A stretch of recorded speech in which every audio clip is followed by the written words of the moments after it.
There is nothing. Only warm primordial blackness.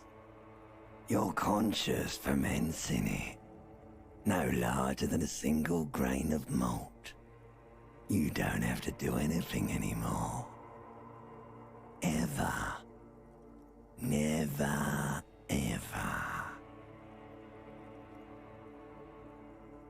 Never, ever, ever, baby. An inordinate amount of time passes. It is utterly void of struggle. No ex-wives are contained within it. An awareness creeps up on you. A mass lies hidden in your dead angle, soaking in some lurid acidic sauce. It's bloated and shameful, a ball of meat surrounding you. This is a terrible line of questioning, and it will only lead to more awareness of the meat thing. Ex-love, ex-tenderness. It is foolish of you to resurface to the loss. Not after all the damage you've suffered to get here. Some of it irreversible. Stay. Sail with me through the abyssopelagic zone. Do you really? You wouldn't like it if I told you what was back there. Why'd you think you had to bludgeon yourself into oblivion? Or did you not sense yourself marinating? Poured so much on yourself, got a bit carried away, did we, Chef? Yes, your one disco mother. There's this giant ball there. And evil apes. And the evil apes are juking it out on the ball. You're one of them. It's basically all just evil apes juking it out on a giant ball. You can't even make out it's a ball when you're juking it out. It's that large. Infinitesimally small.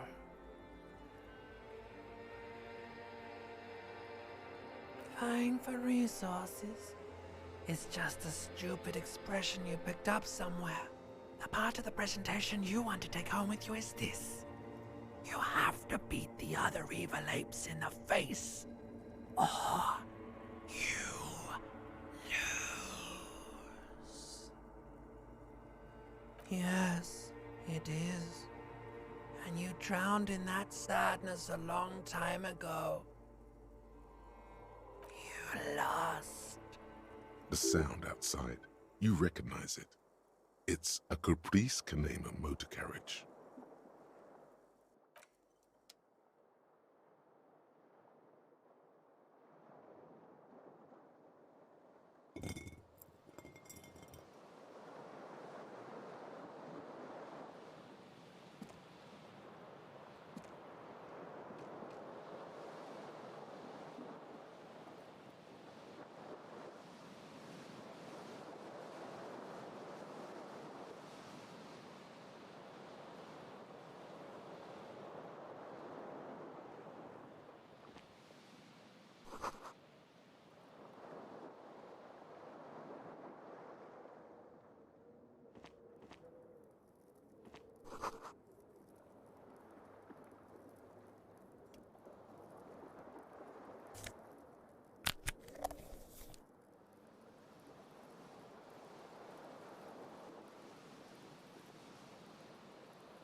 You hear a jingle. Keys are clinking in the pocket of your flare-cut pants.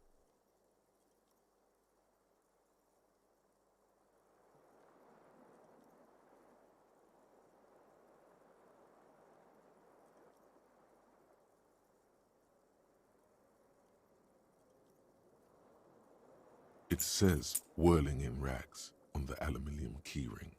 There is a single key on the ring. The number 1 is etched on it. It should open the door. The Whirling in Rags is a hostel cafeteria on the urban coast, frequented by dock workers.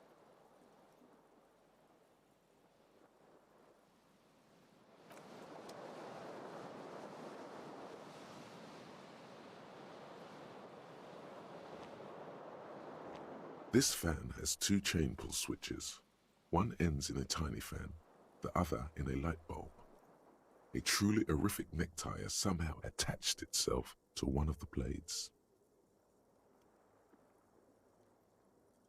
The blades come squeaking to a halt. It should be easier to reach the tie now. You swoop up and catch the tie. Snap! It's released from the blade. What you have in your hand is a truly hideous necktie with 4 or 5 different patterns. The knot reminds you of a noose.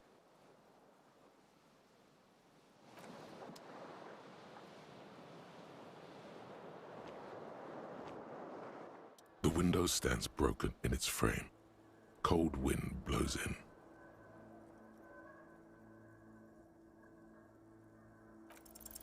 The shards face outward. Whatever broke this window came from the inside. A fine web of scarring covers the back of your right hand, but none of it is recent. More likely a projectile than a held object. There are no fragments on the floor from pulling a tool back in after impact.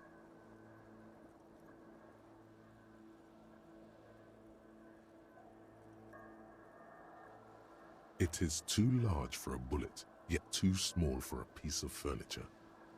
You're looking for something heavy and larger than your fist.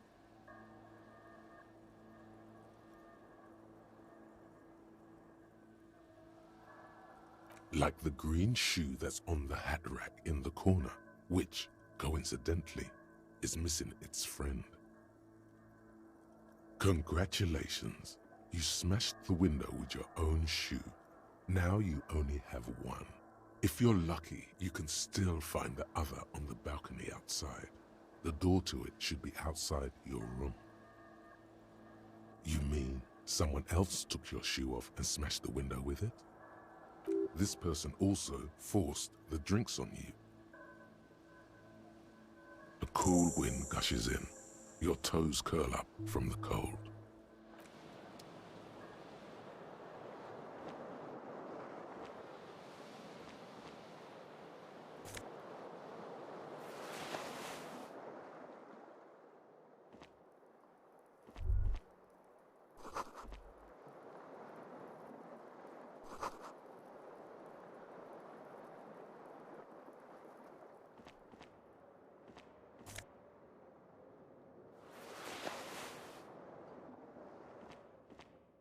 A mirror hangs above a bent and broken sink.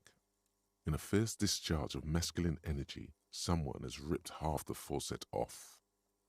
Was this not the same Elon that founds empires and lays waste to cities, virile, uncaring towards the little things? Probably not, no. Hot water sprays from the faucet's base, and steam covers the mirror. You cannot see yourself. Just a vague impression of a man. Suddenly, you realize you have no memory of the face that awaits you there, underneath the soft vapor. Really, all recollection of the person you are, the people in your life, and even the world you're in has drowned in a sea of blood alcohol. This was no mere night of drinking. It was a deluge of world-ending proportions. As you slowly reach your hand towards the surface of the mirror. Abort. You clearly have not thought this through. You won't like what you see there, and you will never unbecome it. Yeah, there is definitely something wrong with it. Where to even begin? There is the bloatedness, Then the swollenness. It's like there's an upholstery of alcohol underneath your skin.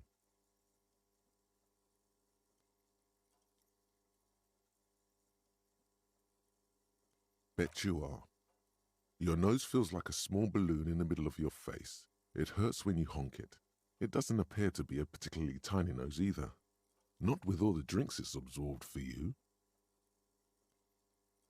It's not. It's swollen and snail-like, wriggling between your fingers. Behold. You have no idea who this thing is, do you?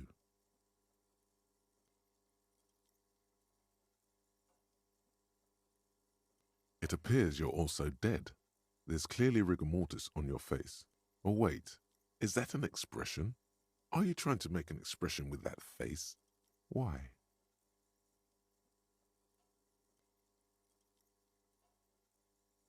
Please stop. It's horrible. You're scaring yourself. Oh my God. You can't stop. It's like it's not even voluntary anymore. You have worn that grin into your face and now it won't come off. What does it even mean? What is the emotion you're trying to convey?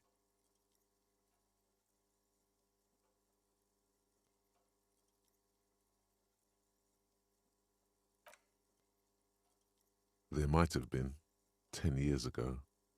It's little more than a cadaverous spasm now. Like the rest of you, it comes from a bad place somewhere in the past. That's all you know for now.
There they both are, two identical shoes, both copiously green and indiscriminately snakeskin, reunited on your feet, like two baby crocodiles.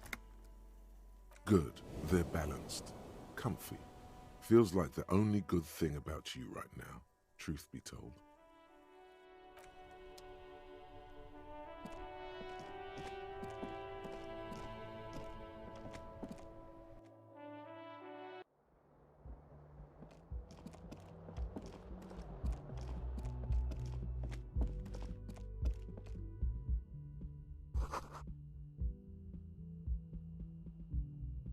Hello, officer. The young woman raises a cigarette to her lips. Her eyes are brown and her face is speckled with birthmarks. She can't be more than 28. A silver jumpsuit falls off her like scale armor, sparkling. This is the sparkle of too many nights out on the city.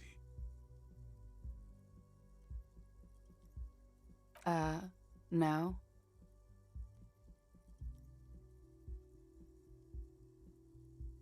The young woman shakes her head slowly. Officer could be an artistic statement. You're already prone to those.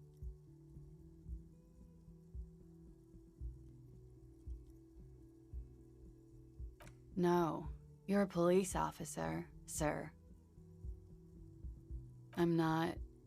Unless you've been shitting us all this time. You've been here for 3 days. On official police business, no less. Couldn't say. In truth, so far, mostly drinking. You have no doubt about the drinking. But do you strike yourself as a tight-lipped drunk? She must have heard something. Don't be so harsh on yourself.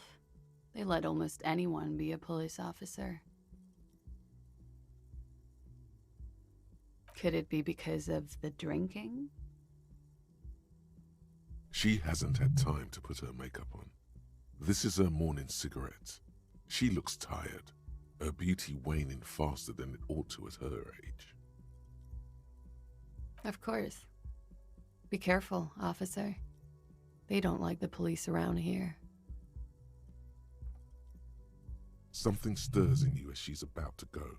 Call it an instinct, a need. The need to ask questions. It's like you said the words 1,000,000 times before. She looks back at you, a light glinting off her eyes. Yes? You're in a hostel, sir. We are in Revachol. Revachol is the disgraced former capital of the world, divided into zones of control under foreign occupation. Half a century after a failed world revolution, she is central to our moment in time. Yeah? It's 51. Yeah? The dock workers are pretty cocky. They think they're police enough. At least here on the coast. I can't say about the rest of the city. There was the usual ruckus. Loud disco music. I couldn't say. It's impossible to hear people speaking from over here. Oh yes. Various artists. Ostentatious orchestration prime among them. Oh, that. Yeah. Whoa. The less said about OO, the better. OO were huge where I come from. I was very young then, of course. Like 7. Life gets hard, but we go on. I don't know about that. At around 2 o'clock, the disco stopped, and there was a change of pace. A slow, sad song started playing, like organ music on repeat. That went on for quite a while. Some of the time, you were yelling along to it. Yes, there was a church in there, a really small church, like the smallest, saddest church in the whole world. It was about that. And also, that it doesn't matter anymore and that we're alone now. It was difficult to tell. The song itself was very quiet and soft, but you sounded like a winded boar, sir. It was hard to understand what you were singing on top of it. Don't be. I was going out later anyway. It didn't bother me. Then you started screaming and trashed the place. A window was smashed. The tape player, probably. The song stopped. And furniture, too. A real destructathon. There was screaming. Then I think you passed out. There was. I think you screamed that you didn't want to be this type of animal anymore. I may have misheard, but it was sort of memorable. I went out afterwards. Everything was quiet by then, around 4 or 5. And that was it. Glad to have been of assistance.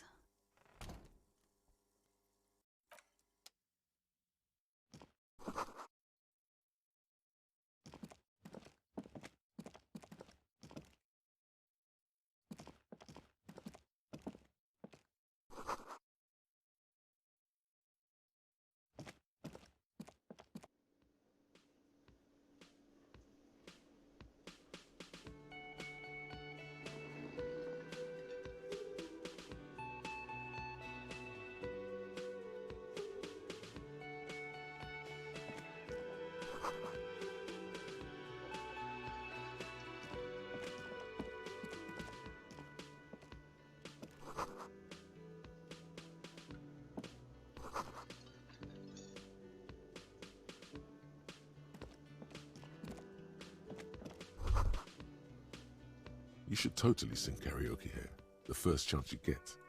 Your emotions need to be expressed. People need to know your vast, oceanic soul. Of course, at this point, precise measurements of your soul can only be performed from the outside. It needs to be heard, through a PA system, by other people. You should sing the sad small church song from that tape you found. Thought it was obvious. Serves them right. Wipe that smirk off their face with your sad, tragic small church song. Who's laughing now? No one. You would need another copy of the tape first, though. The one upstairs is destroyed.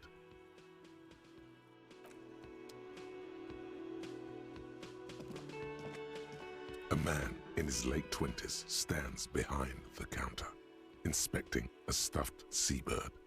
As you approach, he gives you a sideways glance, then looks down again. Everything is cool between you and this guy. He's a big fan. Make some small talk. A competent work of taxidermy. The white and brown seabird lies among piles of coasters and drying mugs. One of its wings broken. The man is trying to mend it. Looks like the bird was ripped off the shield that was used to mount it, most likely on a wall. This is the Great Skua. The seabird is the symbol for the discovery of the Insulindian Isola, the part of the world you are in right now. The small steel tag says as much. The Great Skua. Stegosaurus Skua. Look, your buddy is over there. Why don't you go and talk to him, okay? He pretends not to hear you, concentrating on the bird instead. No, I'm not the bartender. I'm the cafeteria manager. He's very animated all of a sudden. This seems like a touchy subject. I have 3 cafeterias to manage. 3. Sylvie tends the bar here, not me. I'm only standing in. She just, you know... His eyes dart from left to right. This man isn't lying, but he is hiding something. So now you're a cop. Oh, forget it.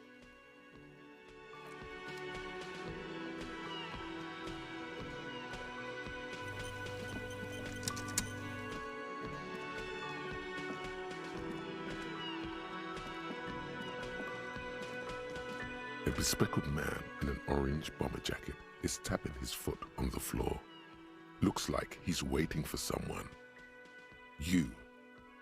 As you approach, he narrows his eyes and extends his hand in greeting. On the sleeve of his bomber jacket, as well as on its back, are the same enigmatic white rectangles as on your blazer. Hello, I'm Kim Kitsuragi, Lieutenant, Precinct 57. You must be from the 41st. You realize he's waiting for your name.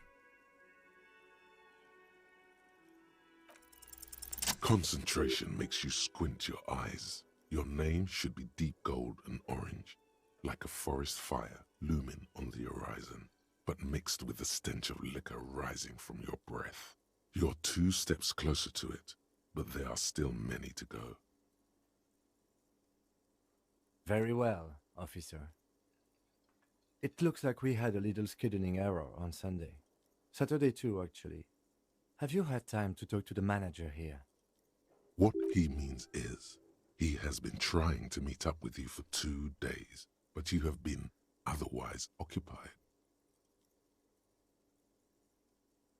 If you don't mind, we should talk to him again. Ask him for a rundown of the area, now that I'm here as well. I understand the scene is out back, right? It also wouldn't hurt to assure him the police are finally here. In full force, I mean. Have you mapped out the initial interviews? Good. But even if you haven't, we'll have time for that after we take a look at the coroner's case.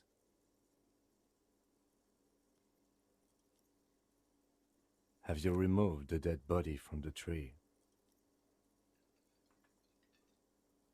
Mm-hmm. So, the body is still in the tree, where it has been hanging for 7 days straight. We should go there as soon as we are done talking to the owner. After you, officer. If you're about to embark on an investigation, shouldn't you have a badge? You mean you don't have a badge?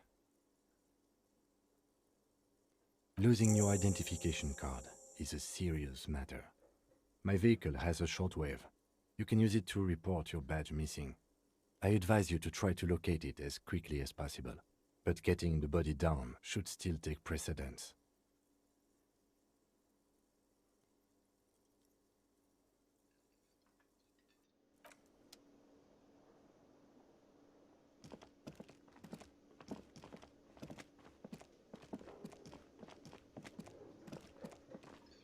The man with the unimpressive beard notices you approaching. He drops the ledger he was holding and turns to the lieutenant. Mr. Gart, right? You run this place. Yes. I am Kim Kitsuragi from Precinct 57. This is an inter-district investigation, so joining me from Precinct 41... Fantastic.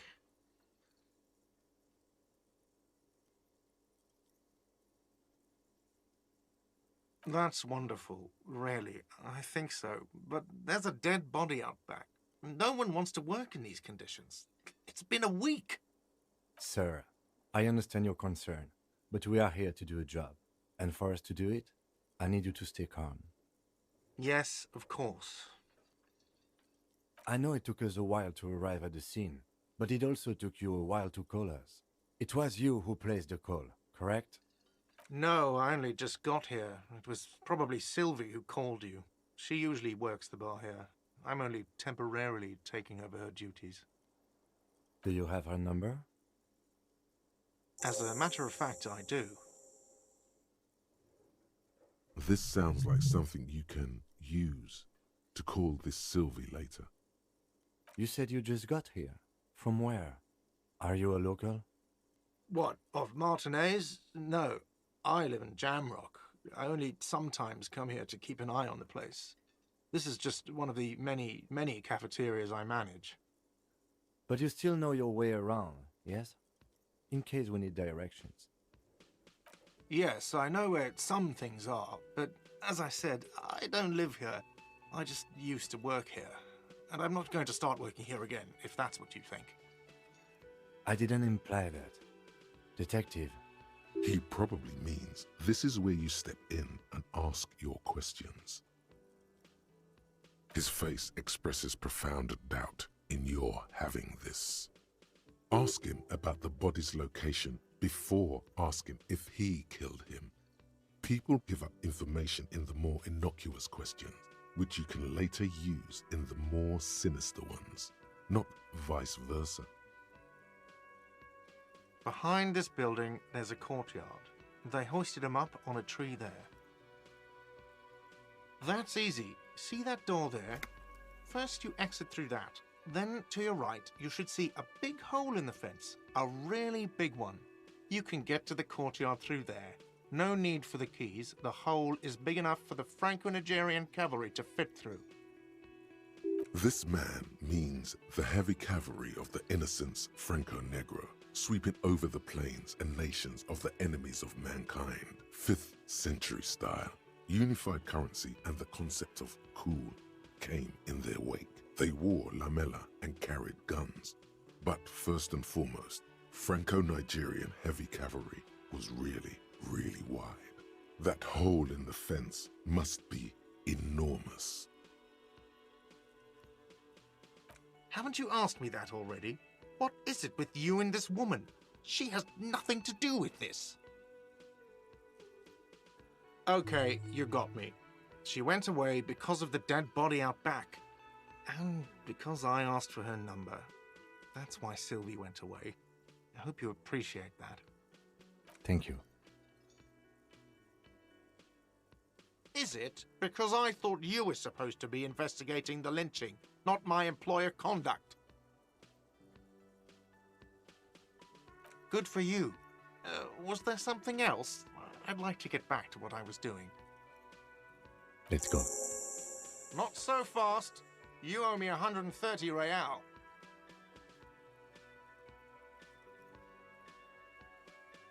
Oh, you don't owe me shit. Well, officer, you're right. You don't owe me shit, you owe me money. We do not need to assert ourselves here. We only need instructions from him. This is the proprietor, remember? You know, I get this all the time. Some hobo comes in here or some backpacking arsehole off the boat. The next day, when they can't make their fees, they get aggressive. I just never thought I'd be in this shit with a cop. Please, just give me the money. Let's see. 3 nights at a tariff of 20 real comes to 60 real. Then there's the window you annihilated. The hole in the window was the first thing I saw when I came to work. So don't try to tell me you didn't. That will be 40 real in damages. Another thing you've annihilated is half the bar. You've run a tab of 30 real. Actually more, but we'll round it down to 30 for your hard work maintaining the stability and order of Revachol. That's 60 plus 40 plus 30 equals 130 real. And yes, real is still money. What are you, brain damaged? Money is what grown-up people use to pay for things. Things like this hostel room or 8 bottles of potent blend and 9 packs of Royal Extra. We use it for everything, really. There's a shuffle of nylon as Lieutenant Kitsuragi looks for something in the pockets of his orange bomber. I'm sorry, but he has to pay. I can't let him stay here any longer if he doesn't.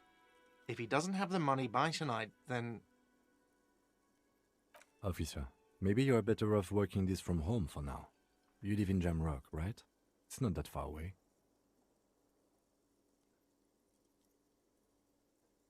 You mean somewhere else to run up a huge debt? I don't think so. The union squeezed most places out of business to fund the strike. You're better off home. I'm sorry I couldn't help more. You should take this up with your station. I have a shortwave radio in my car, okay? We have to get this investigation started now. Good luck. By the way, where is home? The address is coming up blank, and this place sure isn't it. But you've been at this hostel cafeteria for only 3 nights. Where were you before? You had to be somewhere. Why did you say that?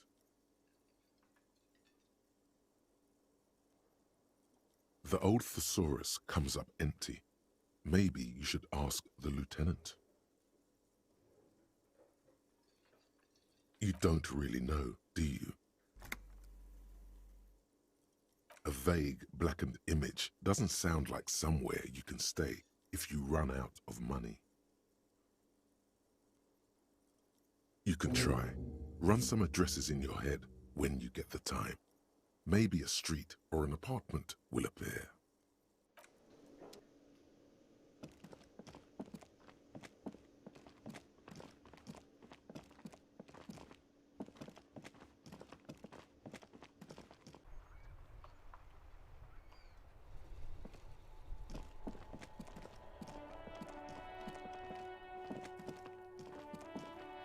You see a set of tire tracks in the brown slush that covers the plaza mosaic.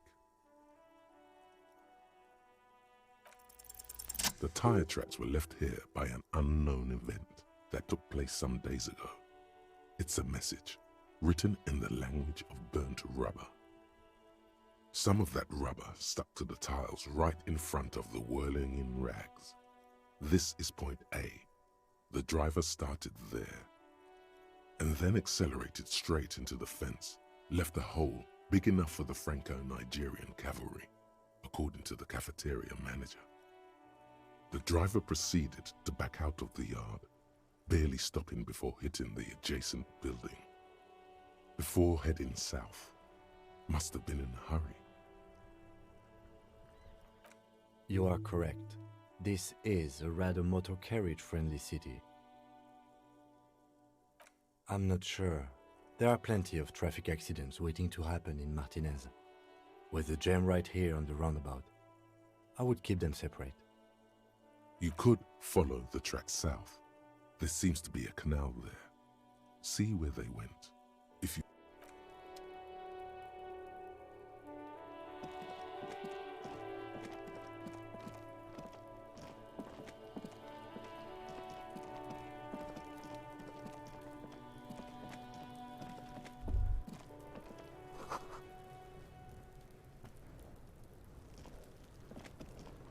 Kuno's got this! If there ever was such a thing as an ugly kid, then this is it. He's almost exquisite in his ugliness, like a gremlin. Oh yeah, nappa gumpy, Kuno!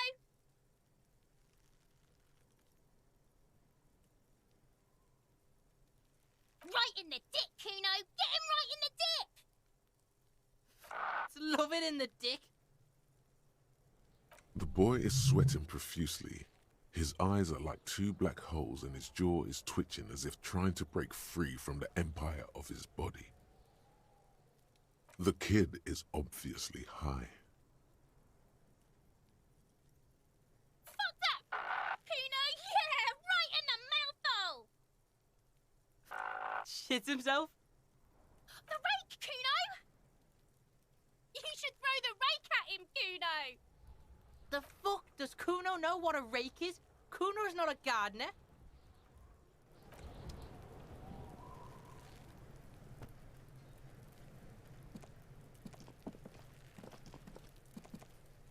There are several footprints in the mud, left by work boots. Anywhere from 6 to 12 pairs have walked here. Maybe more than 12. No, 8 pairs of boots have shuffled back and forth in the mud. 1. Standard work boot, steel reinforced toes, number 46. 2.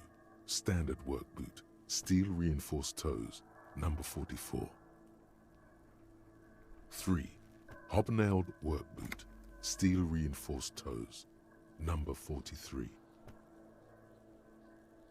4. Standard work boot, number 45 or 46. You don't know. It's a miracle you can tell the prints apart as it is. The cold must have preserved them. 5. Another standard work boot, steel reinforced toes, number 44. 6. An aberration, light as air, even pace, same make of boot, but number 41. Impossible to tell. Could also have been an adolescent. The gait is undeveloped. You're not bad. It's as if the whole world darkens. Everything else has a thin film of unimportance on it, and the tracks burn in the middle of it, in a strange, beautiful way.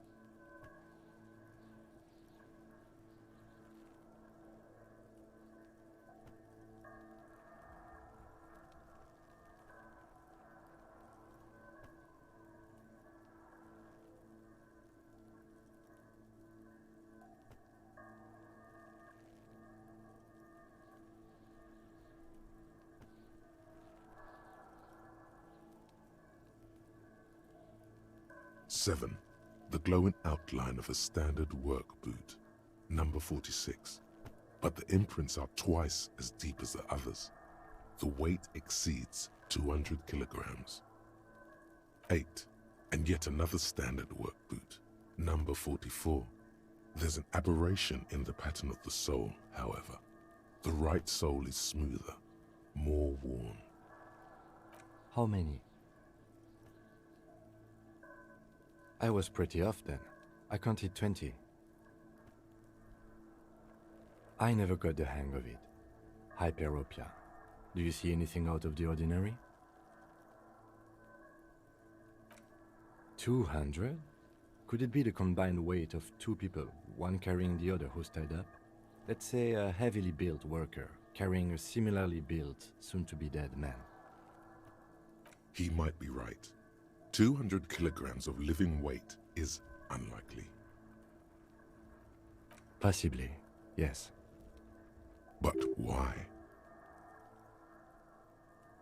Yes, they could have used a makeshift stretcher or just march him up to the gallows.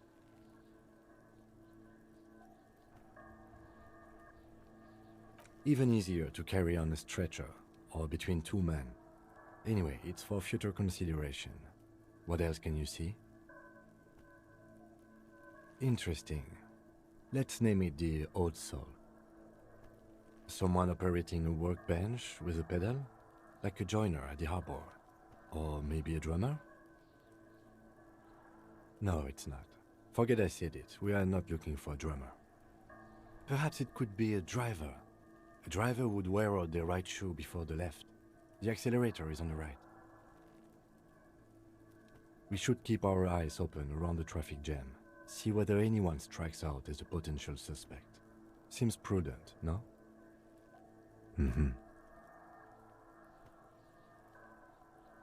A woman or a kid?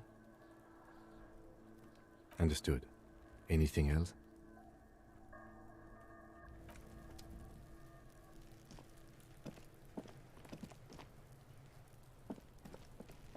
The corpse looks at you with bulging white eyes. The face around them does not look human. It's swollen and ready to burst. His lips are fish-like and his tongue like a ball gag in his mouth. You seem to be holding your breath. A cargo belt twists his neck at an unnatural angle. The body below appears stiff. It's letting out an ungodly rot. The smell seeps in even through your clenched nostrils. Active decay. It's okay to throw up, officer. No one is judging. He's about to blow! Cop's gonna blow, Kuno! The smell is repulsive. It pushes in from your mouth, more instant and more familiar than anything you'd expected. More fever than odor. It fills your mind, flushing you from within.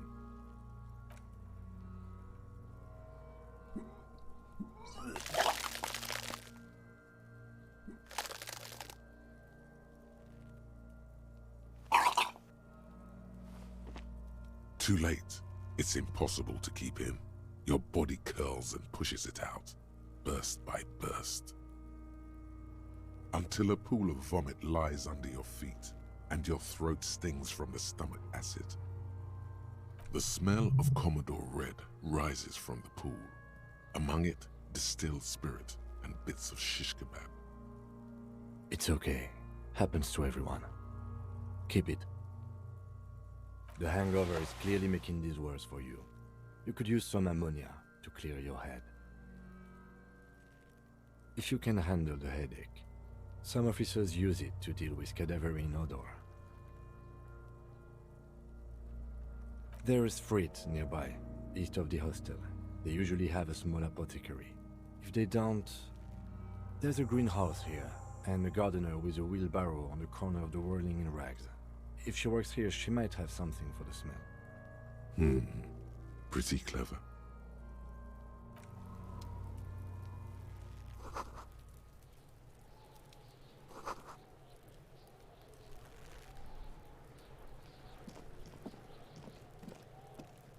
Can't you see I'm throwing rocks? All right, entertain the Kuno. Show me what you got. What you got there? What you got, huh? Show me what you got. The kid moves his hands like a basketball player dribbling fast. Right, Pig. This is where Kuno plays with his little wooden choo-choo. Fuck do you want with it? No, it's not fucking Kuno's. It's ancient. Look at it. He thinks you're fucking fool, Kuno! He says you climb the ladder up to your magic treehouse. Get the fuck out of here, Pig. Kuno doesn't have a magic treehouse. Dunno. Kiptas gardener used to work there. Kipt is a pejorative term used to describe people of South Seminese or Erie Uppergite descent. It used to be a common first name among the Eri Uppergites of Ilmara. Not so much anymore.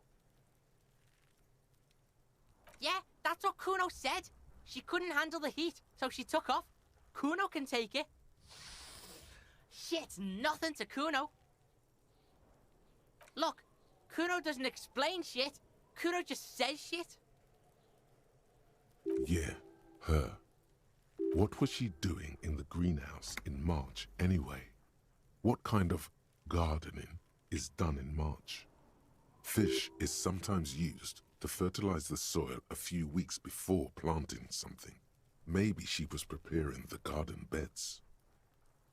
Yes, it seems suspicious. You don't like things being like that. Suspicious. Yeah, whatever. Kuno doesn't give a shit. Shitload pig.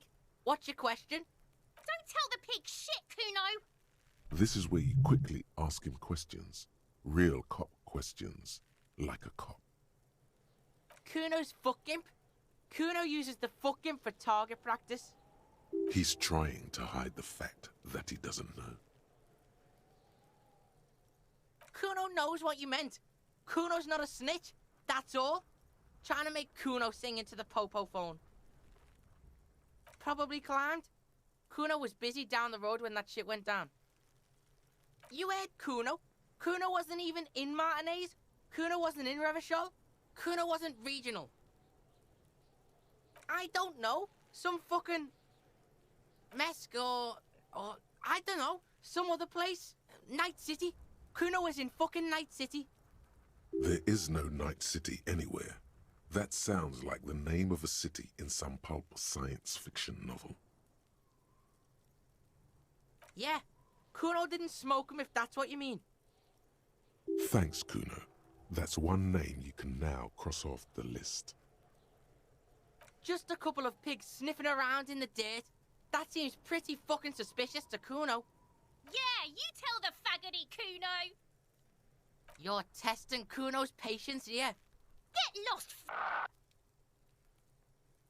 Kuno doesn't fucking care.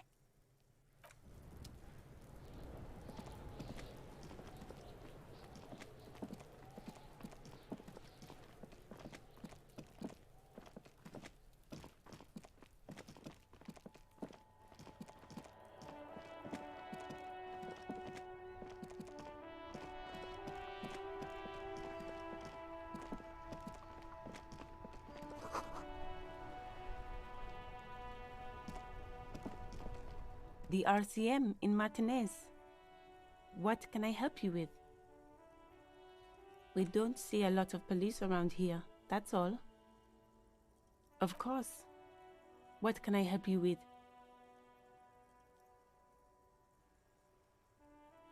Well, this might be the last snow we get. At least I hope so. Snow has nutrients in it. Helps everything green up in the spring. At least that's what my grandma always told me. Yes, think about the cute grandma, not the weird snow.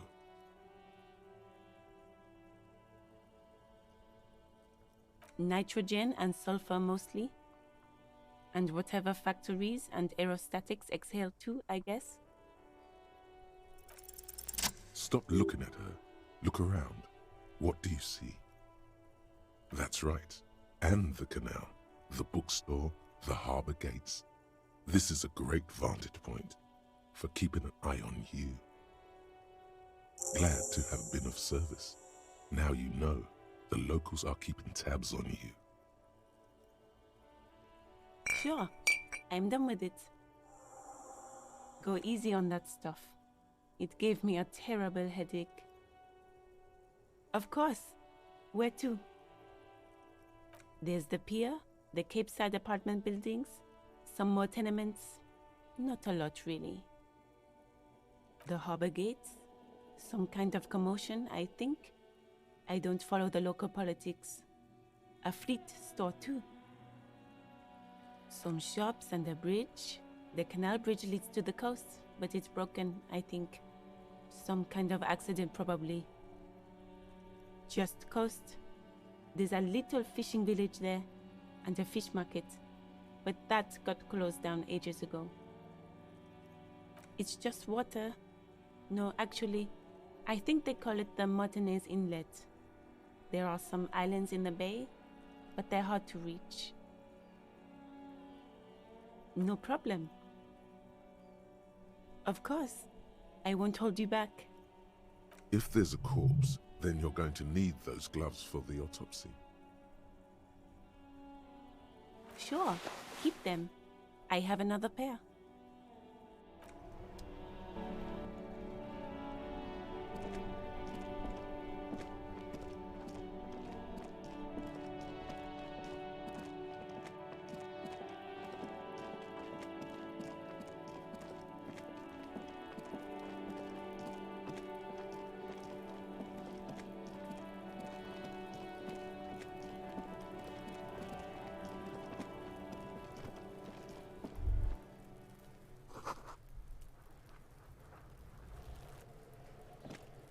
There he still is, looking right through you with his white eyes. The body below is entirely dedicated to that corpse smell. Emitting it is all it does now. The ammonia only makes it worse. The combination forces tears out of your ducts. You manage to keep it in once. The second time, not so much. When the vomiting is done, your cheeks are wet with tears.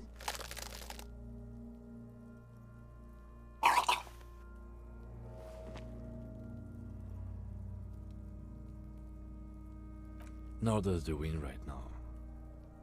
I've seen strong men turn themselves inside out for hours. You are facing tough odds here.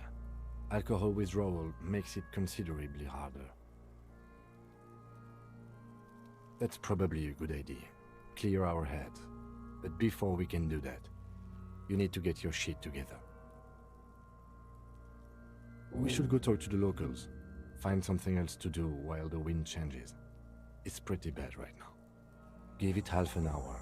Get yourself together. Then come back and have another go.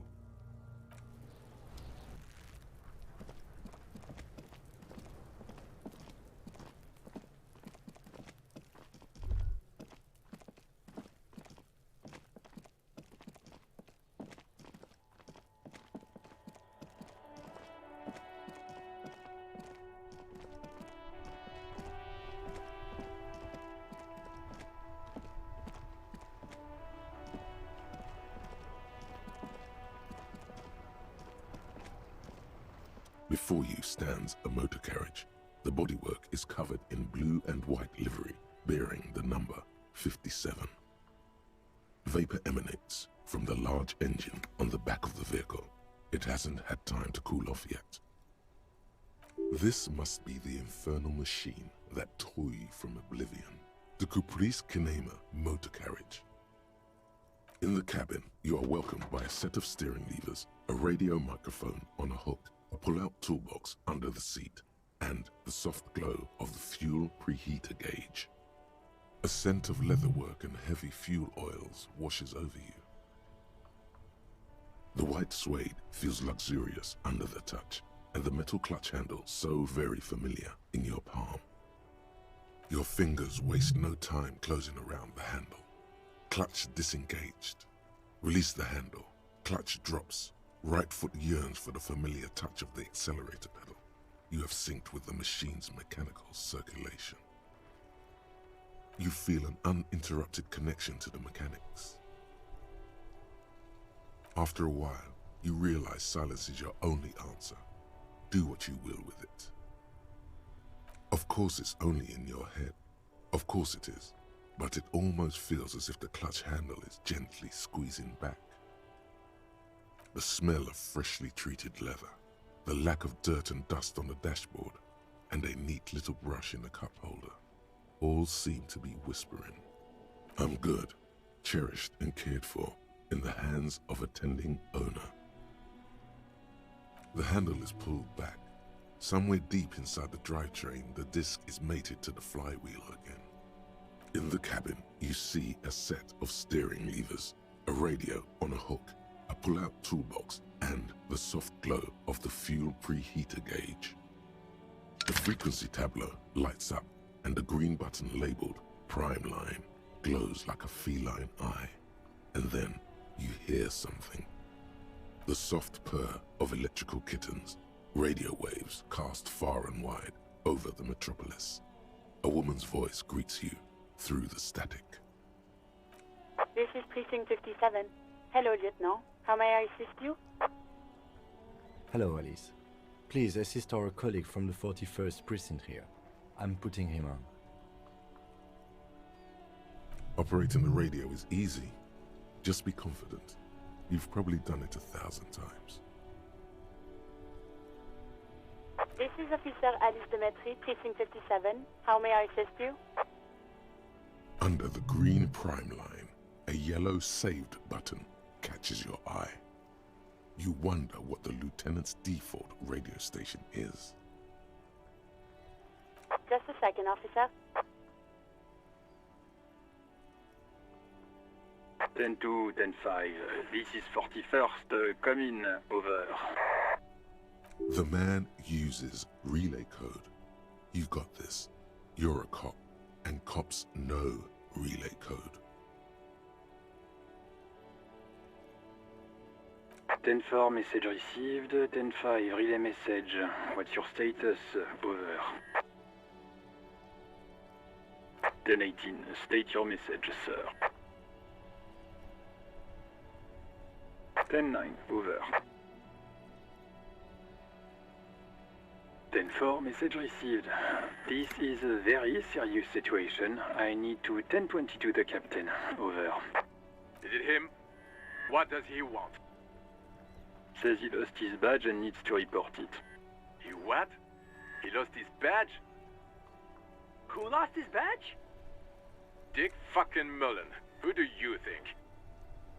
It's Officer Dick Mullen from the bestseller Dick Mullen and the Lost Identity. Dick Mullen is not your name. It's the name of a fictional detective who would not lose his badge.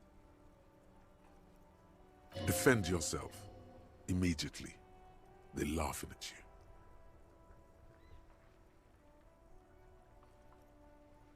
He says this has probably happened to other policemen before him and laughs sarcastically. Oh goddamn it! Is he fucking kidding?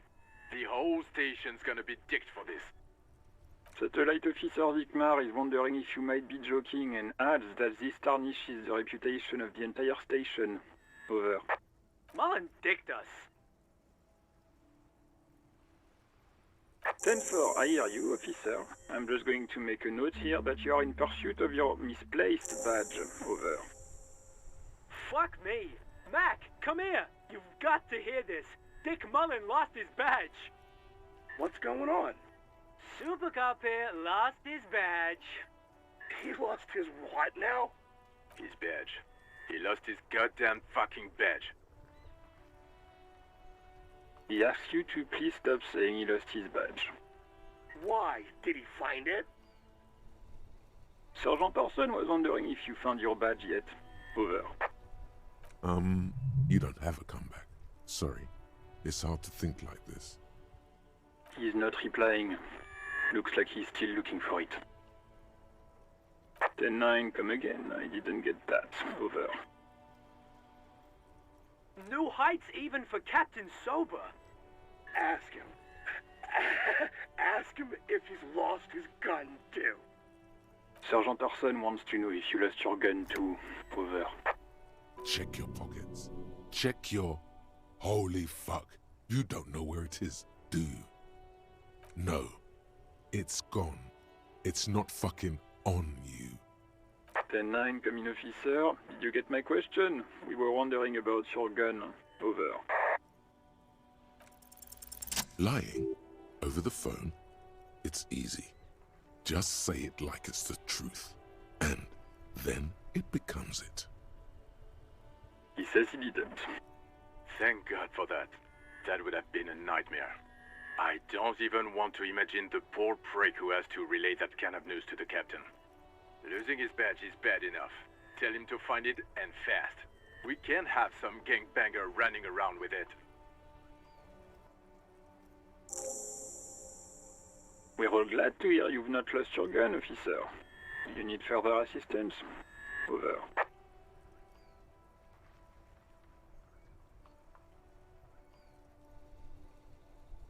10-4, I hear you.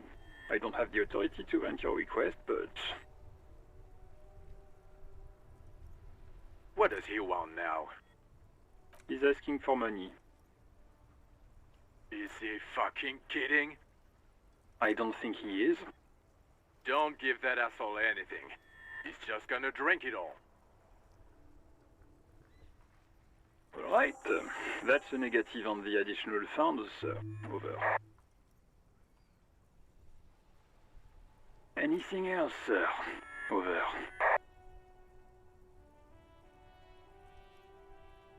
Roger that. 10-10. Over and out.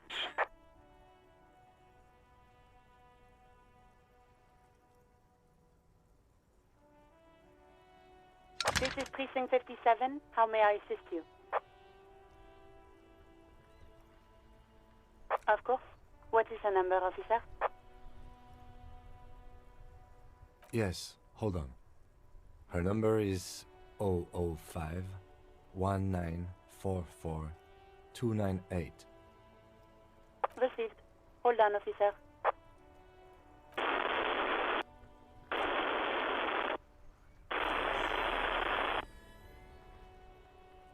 Give it a minute. She might be busy at the moment. Takes a bit to get to the phone.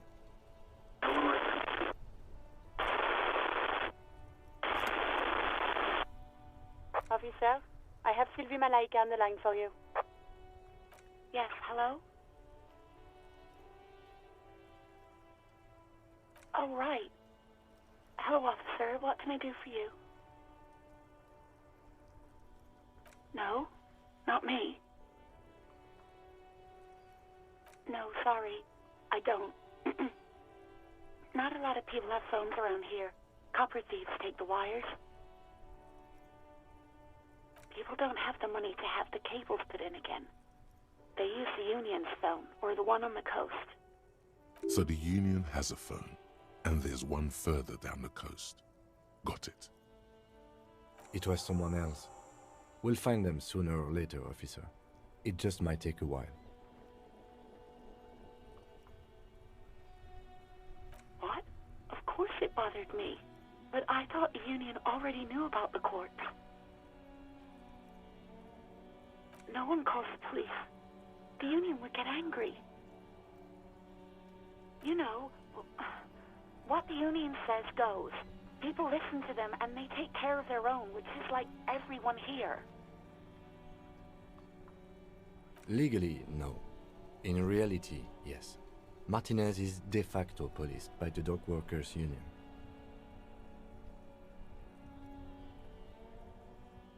I don't know what to tell you, officer.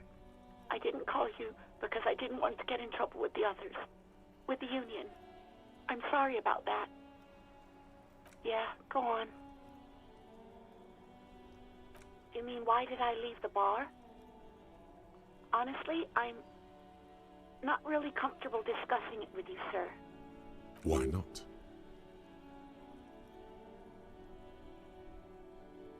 Maybe, I don't know. I just know I have to take some time off right now. I do hope so. Please, don't call me again.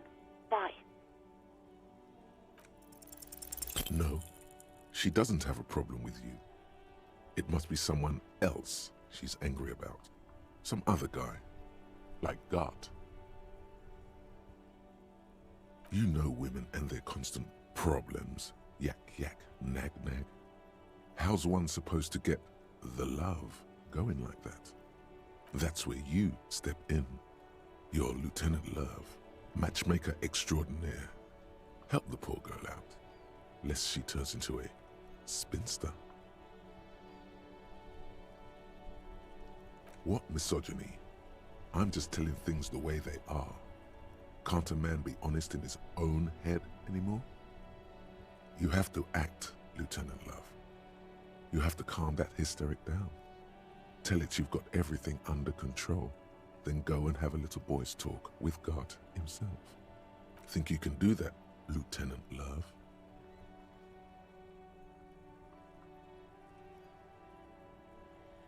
You're just a gimp. What? You want to be more empathetic? Call was terminated by the other party. Anything else, officer? 57th, over and out. In the cabin, you see a set of steering levers, a radio on a hook, a pull-out toolbox, and the soft glow of the fuel preheater gauge.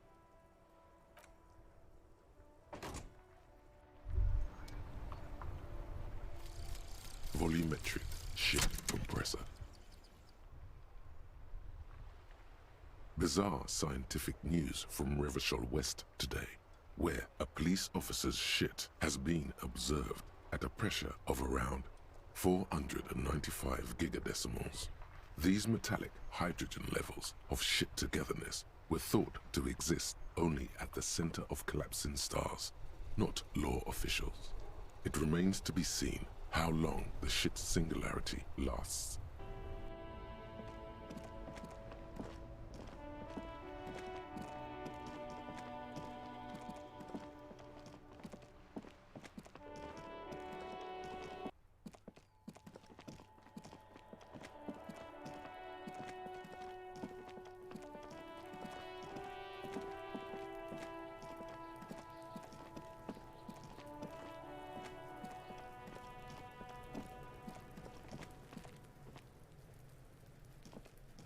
There he still is, looking right through you with his white eyes. The body below is entirely dedicated to that corpse smell.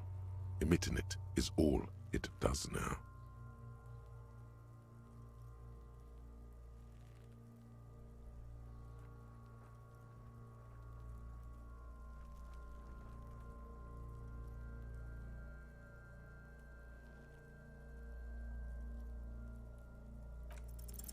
As you breathe in, the odor comes over you. It's a smell of the mind telling you to run, and your stomach to wring itself empty. With your hands at your sides and your eyes squinting, you stand in it. It's a puzzle. What's hanging in front of you is a puzzle of decaying flesh, tattoos, and tendons. The man before you is naked, but for a pair of underpants and enameled boots. His skin is greenish, marbled with decaying veins, and blotched by lividity. A fading web of tattoos covers his chest and shoulders. The cargo belt used to fasten him to the branch above appears industrial in strength. His eyes are milky white and blind to the world, protruding comically from their sockets. There is no one home, just subaquatic terrors there. Dark brown hair grows on his head. His face is ready to explode from the organic processes inside. The death's head grin has passed. What remains is an unrecognizable mess. The corpse is dead silent. You have no idea why you just said that. Who is he? He is male, 40 to 50, with an athletic build. The corpse looks right through you as you distance yourself from its stench, eyes like a shark. The hangman's knot is pulled tight by the weight of the corpse below. Yellow, hard-edged polyester cuts into his neck. Above, a sliding buckle ties the belt to the branch. This is a steel-reinforced cargo lashing belt, big brother of the regular cargo belt. It's used for tying cargo under 6-rotor airships. Airlifting. I thought it was used on lorries for strapping cargo to them. The local harbor uses 6 rotors to shuffle containers around. I get the sense they use whatever was on hand without paying much attention to not incriminating themselves.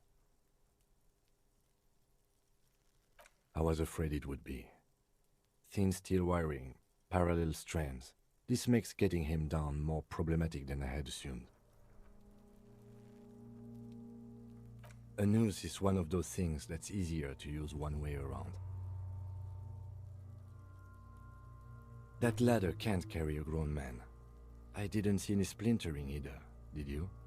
I think they lassoed the branch, then pulled on the belt to close the buckle.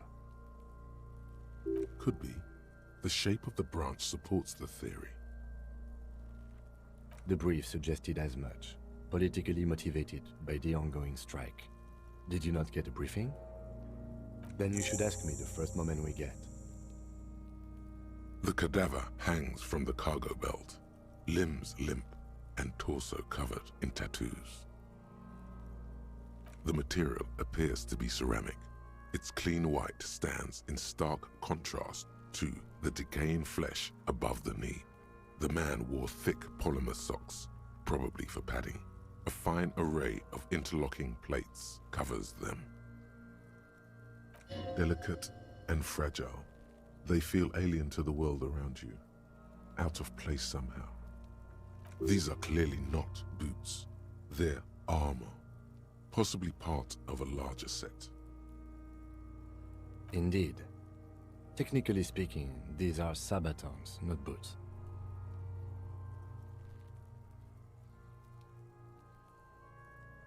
Oh, the lieutenant uses a memo technique, A6. That's not just any notebook, it's a classic. It's all you, baby.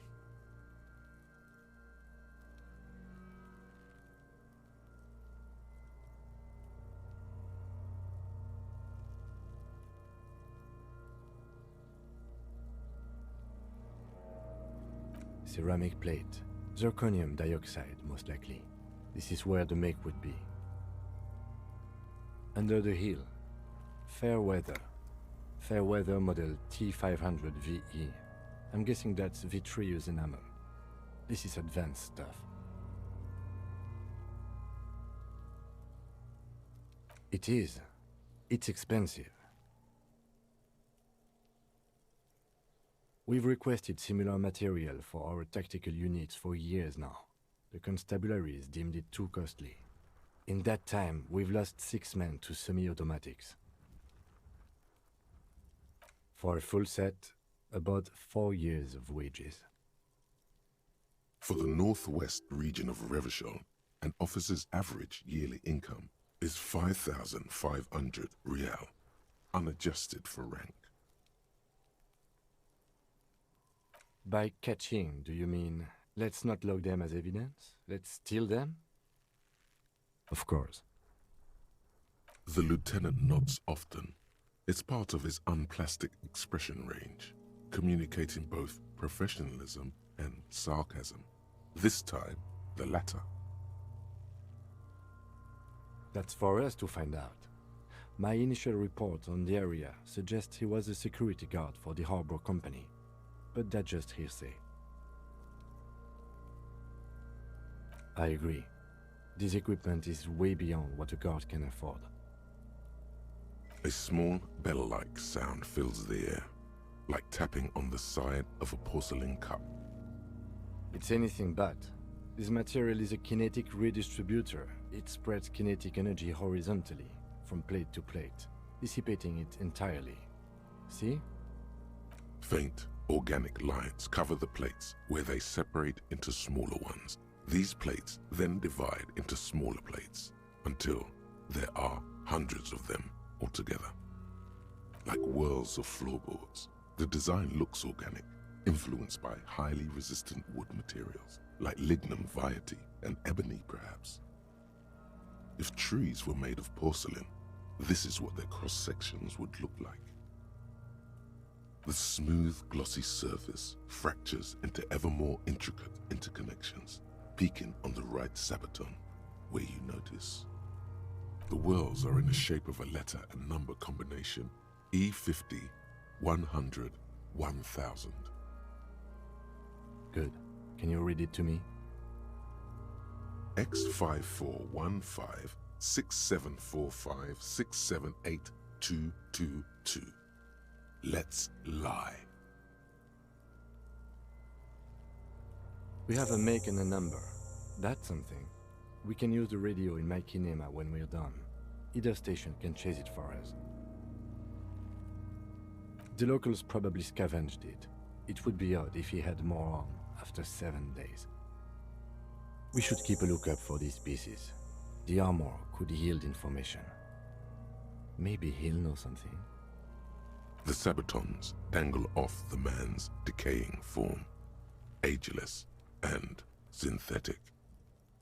The cadaver slowly twists on the cargo belt, his torso covered in tattoos and extremities blotched pink and blue. An intricate web of blue lines stretches across the torso, from the right shoulder to the solar plexus. Each time they intersect, a small white star is formed in their crossing. Hundreds of fading asterisks riddle his skin. Their concentration is highest around his heart. A map of the stars. I do see some similarity to astronomical charts. Great Century Messinian, maybe. But this seems more particular. Customized somehow. As if someone left out most of the night sky, filtering it through personal choice. The principle of this filter remains unknown to you. The thought dissipates, and you feel as though you were only half right. So am I. He wears a wide leather belt around his waist and a gun holster under his arm. He takes a thin piece of milled aluminium from his coat pocket and pulls it open. Sounds like a sword being unsheathed. A small lens appears, some sort of camera. A Trigat Sunshine, Mini. Trigat is the world's leading manufacturer of intercommunication devices, primarily projectors. The camera before you looks familiar somehow. Shit, Kuno! What the fuck is that? An instant color camera. I have only 2 ampoules, so nobody move. I don't want to waste one. A sound, a shrill flash, followed by the breaking of a small ampoule of glass. You see streams of color pour onto the thick, glossy piece of paper, rolling out. In case we need it. Yes, it is pretty cool, isn't it? There is only one ampoule left. Use it wisely. It contains insight to the victim's person. By his build, I'd say this was a man of physical violence. The story he wanted his body to tell was important to him. It is his letter, to us. Someone should decipher it. We'll need to show it around. Sure, just don't lose it.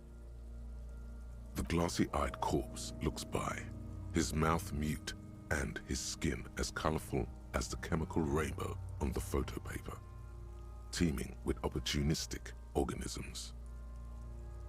Are you sure we finished the preliminary examination of the cadaver? We might miss some of these things once he's done. The steel-reinforced belt presents a unique challenge. I brought chain cutters, but I don't see a good angle of approach to the belt. He doesn't actually think the challenge is unique. He thinks it's frustrating, annoying, and harder than he thought. The cadaver is a good 1.2 meters up. Neither one of us can reach the belt without assistance. And even if we do, there's the question of cutting the airship strength material. I was really hoping we wouldn't. The Union appeared to be suspect in this case. It seems like a dangerous route to go down. I would really prefer if there was another way. These people might have an agenda. But what other options? The corpse twists on the belt, like chicken on a skewer. Climb up there and saw the branch? There has to be a less risky way, with less falling down of trees. Yeah! Bang bang time, pig! Shoot his head off! How? Where the buckle ties the rope to the branch. That's a good spot to aim. Where? Ah, yes, I see. If the shot hits that, there might be a chance to release the belt. Yeah, now we're talking. Entertain a Kuno with some shit. They'll miss. The pigs will miss Kuno. Silence. With his elbow sharp, the lieutenant unzips his jacket and produces a lightweight firearm.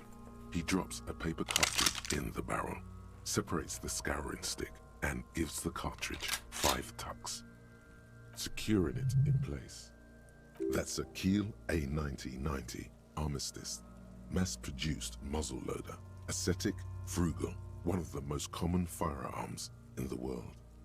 He then steps back and assumes the fellow's desk position, taking aim. The corner of his eye twitches. His finger is on the trigger. He's gonna fucking miss! The kid's voice is drowned in a shrill blast that echoes off the walls of the surrounding tenements. A cloud of smoke slowly parts in the air as the lieutenant steps back and says to himself, God damn it. A lot of things were wrong with that shot. The fellow's test was the wrong choice. His shoulders were raised, but above all, he cannot trust his eyesight. Fucking idiot! Mookaba asshole! Kuno could have hit it easy, but then Kuno's not fucking handicapped, is he? Kuno's sorry too. Kuno feels sorry for the Beano Cloud. The lieutenant doesn't say a word, just looks at the gun in his hand. No, we are lucky as it is. We didn't break anything, and the victim remains uncompromised. Any more mistakes could put us in an unfortunate position with the locals. We have eyes on us. I didn't do us any favors with that. I have to say, it's beginning to look unlikely we can get him down without assistance. You know, you don't feel like too bad of a shot yourself. It's bad as it is. Us shooting firearms like punks. Go ahead, I'm not stopping you. Just don't lose it. They only have one gun! This is the sorriest pair of pigs Kuno's ever seen. Yeah, take it, you fucking banana pointer! Take it and shoot yourself in the mouth! The cold piece of bakelite and gunmetal is surprisingly light. Your fingers fit right through the guard, instinctively resting on the trigger. You've held this, an A9 Armistice, before. At some point, it probably used to be your choice of firearm. It still feels comfortable, like you never laid it down. The fuck are you waiting for, Kuno? Tell him to shoot himself in the mouth! The buckle comes into focus in your sights. You stand with your feet planted firmly in the ground and your left hand supporting your gun arm. Why don't you just shoot yourself in your mouth? At least you won't miss. Your field of view narrows. The branch slowly moves, becoming entirely two-dimensional. The metal buckle glimmers, slick with the falling rain. The corpse slowly rotates. The slow movement of the branch in the wind and your shoulders directing the gun sink up, dancing hypnotically. Look, he's crying! You gonna cry now, fucking faggoty?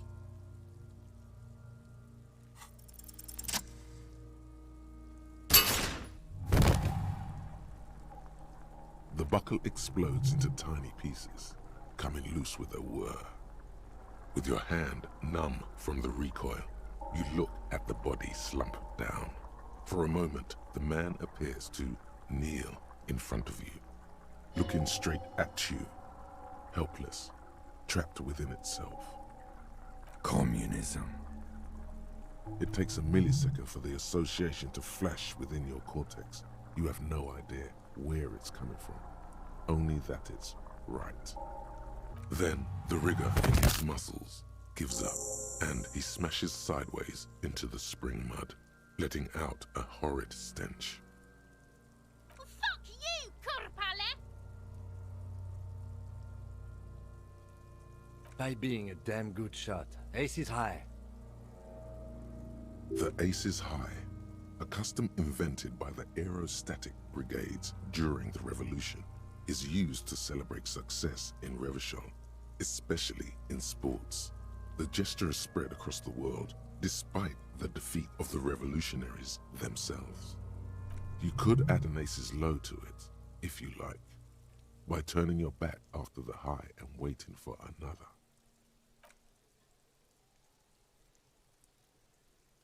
The high arrives with a sharp slap.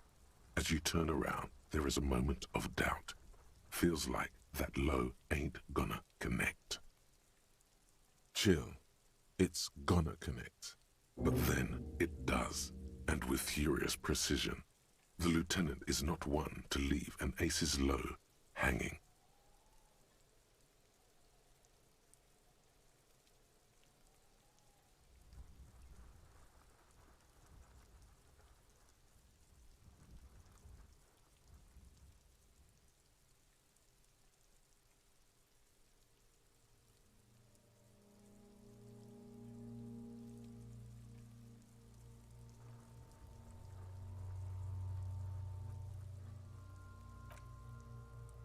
I knew these guys were f***ed.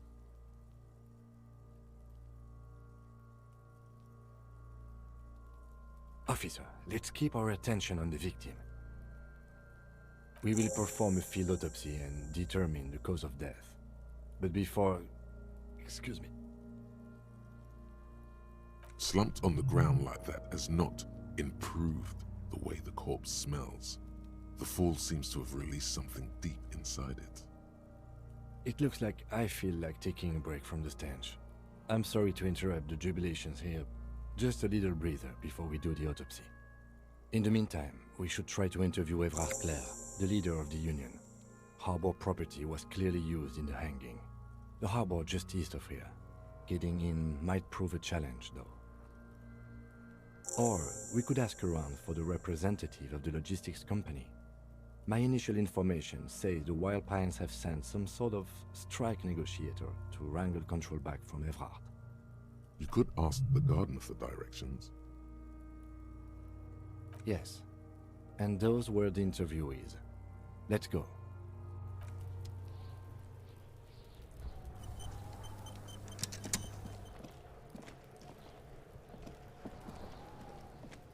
This trash container is locked. The sliding lid has a padlock that says, "Whirling in rags." The body is downwind from here. Maybe you prefer the smell of garbage to the smell of death. We could try using a pry bar. There's one in my motor carriage, or we could ask for a key from the manager of the Whirling in Rags. He probably has one. He might also have information. This is better than the pry bar idea.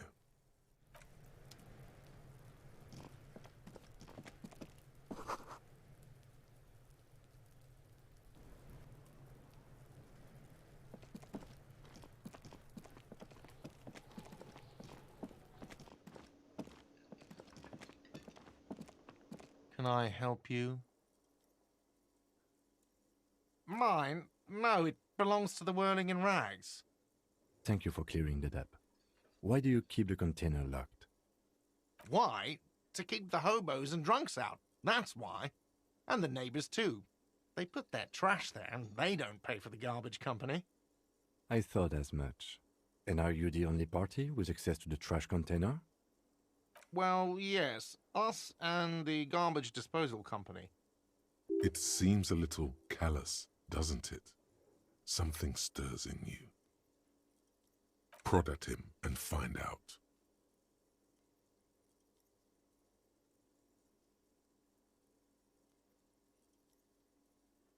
Callous? What are you, Kras Mazov? Almost all establishments in Revachol keep their trash locked. The Whirling in Rags is not special in that regard. Krasmazov, nom de guerre, was an economist and a historical materialist. He was a leading figure on the Grad side of the Centennial Revolution, where he headed the 9-day government. Mazov is considered the father of scientific communism, Mazovian thought, or Mazovianism. He killed himself. No one was implying you were, officer. Where were we? What do you need them for? It concerns the case. Please cooperate. Just bring them back once you're done, please.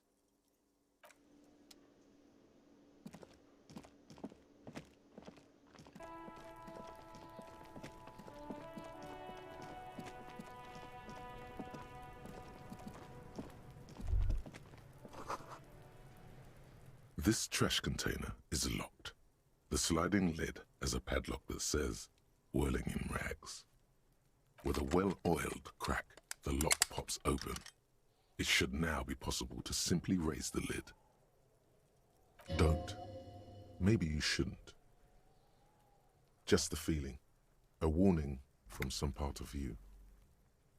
The smell of rotten food rises to greet you. You see soggy cartons, dirty rags, and organic waste. We're just in time. This hasn't been emptied for over a week.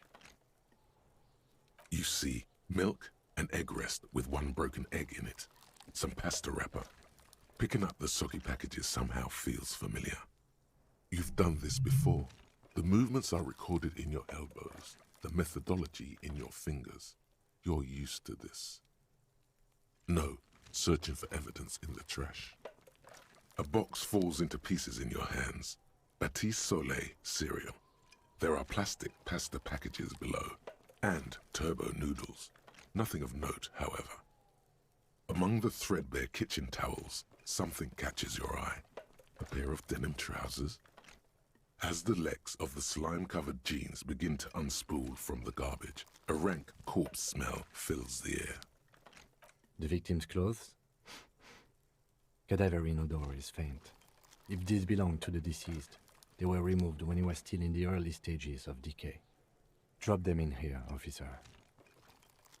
Guitar-marked blue jeans. Pockets empty or emptied. He wore them with a belt, too, a white belt. The loops appear stretched, but the belt is missing. That's it. Do you see anything else in there? I have another bag here. Something slimy catches your eye. A drab, long-sleeved shirt, olive-colored, appears from the food waste, dripping with pus. This is a military-type overgarment. No label or serial number. This is the kind of rib-knit shirt that's worn over light armor to conceal it in an urban scenario. Anything more?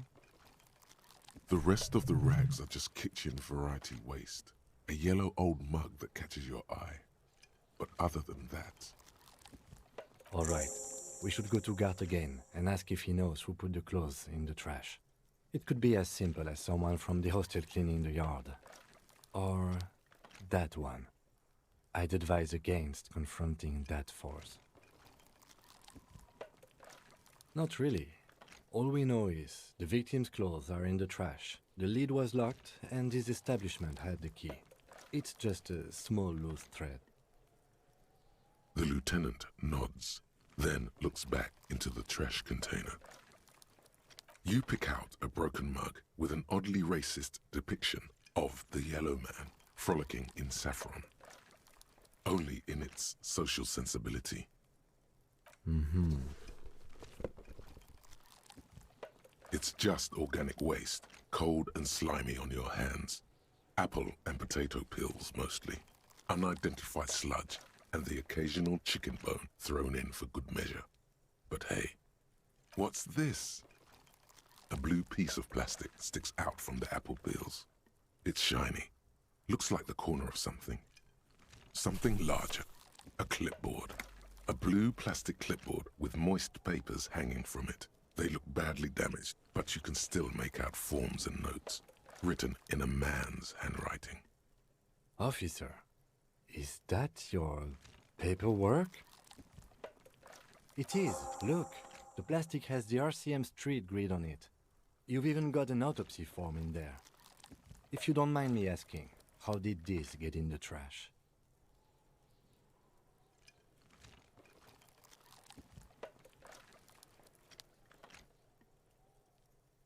What are you talking about? I don't know either. You should take stock of your notes. Make sure it's all there. Official notes contain informants' names, if some have fallen into the hands of the RCM's adversaries. bloodletting may well ensue. It would also not hurt to start taking notes on the case. Now, tell me what your eagle eyes see. Or are we finished? The container sounds a muffled gong. That's one thing off the list. I think we got it all.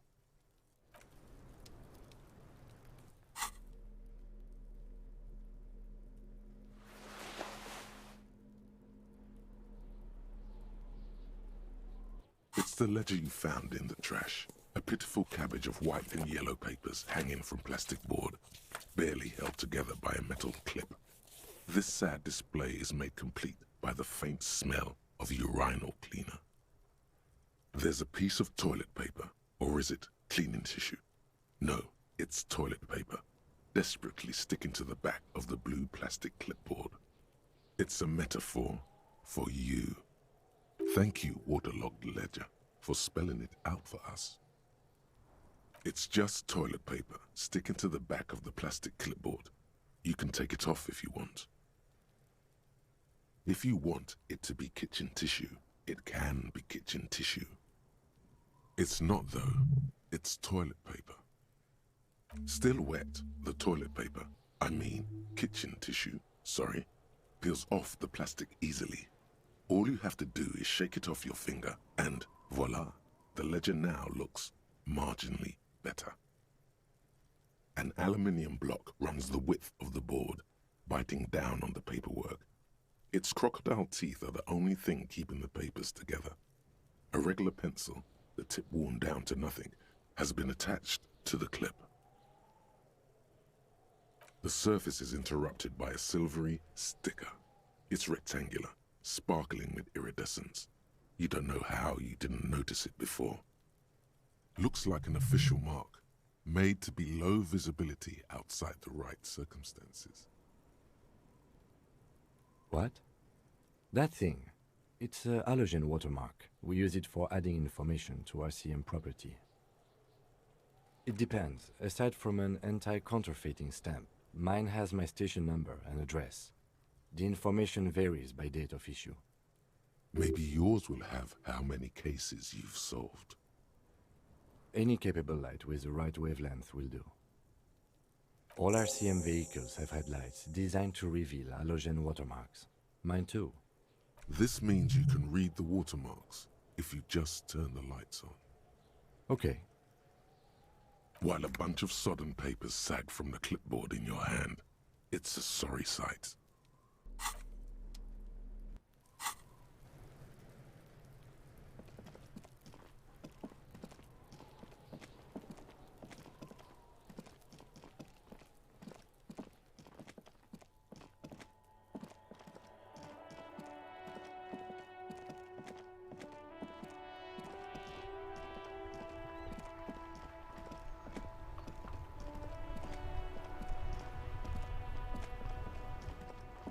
Inside, you see a set of steering levers, a radio microphone, a pull-out toolbox, and the soft glow of the fuel preheater gauge. All right. Ready? I turn, you press start. It's next to the preheater. The dashboard lights up with orange glow. The rounds per minute gauge jumps, and the engine of the Caprice Canada comes to life with a whiny growl. Like a leopard waking from its sleep, yawning and roaring at the same time. The lights unfold with a little click, casting electrical light onto the ground before the vehicle. There you go. I'll turn them off from the remote once you're done. We just need to stand in front of the machine now.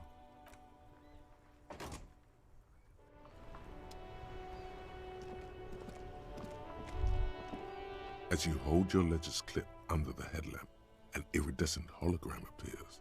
A street grid and the veins of a great river. A familiar sensation washes over you. There she is.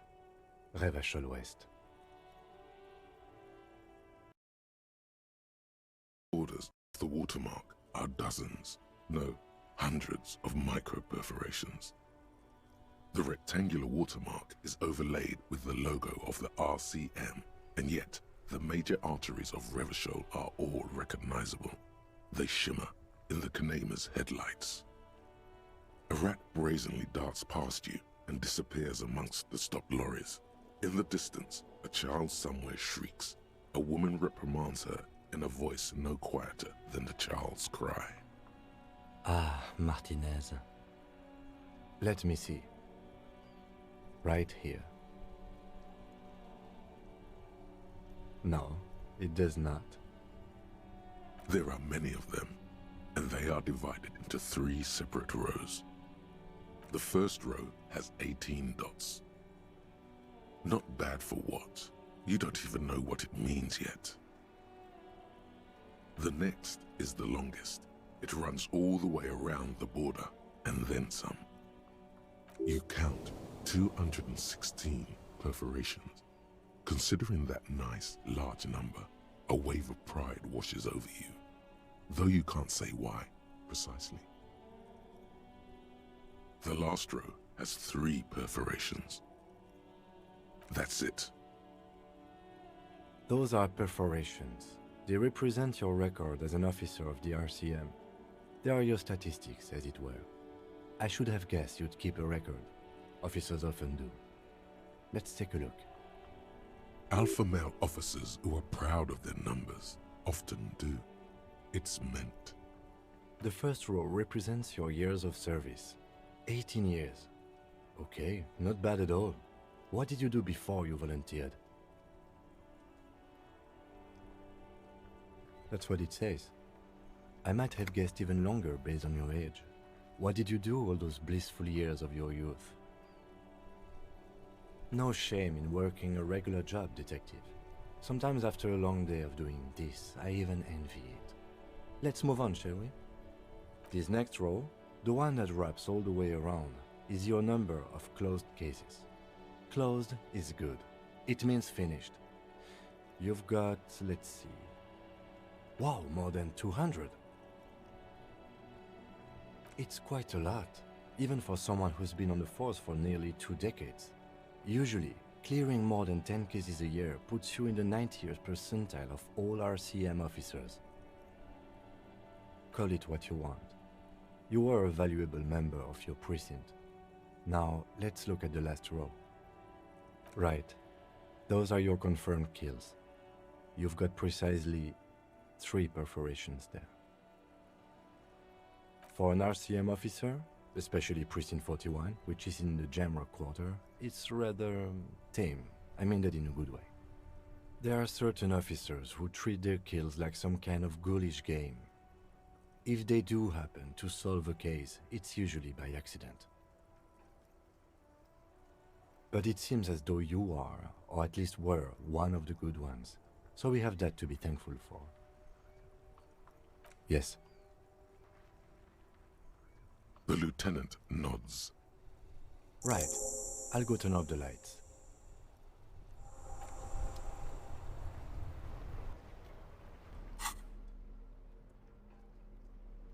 It's the ledger you found in the trash. A cabbage of papers hanging from the board, with the permeables drawer inside.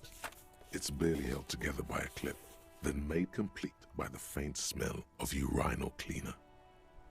It's made of dark blue plastic, hard enough to beat someone to submission with. The edges are rounded, however. The U4 size board feels thick and heavy in your hand. Light shimmers on its wet surface. On the back you see the embossed letters, RCM.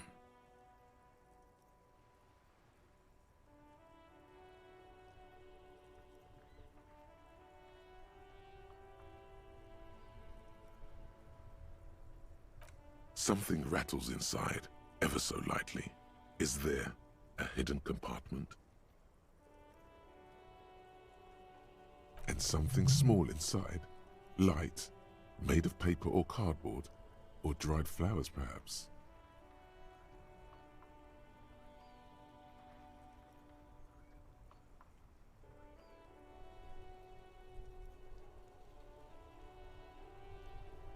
Permeables. It's not hidden per se. The compartment is made for permeable materials that would get damaged if something happened to it. The plastic shimmers like lapis lazuli, but it is not see-through. You cannot see to its center. With your hands, you 4-sized pages hang from the clip screwed to the top of the board.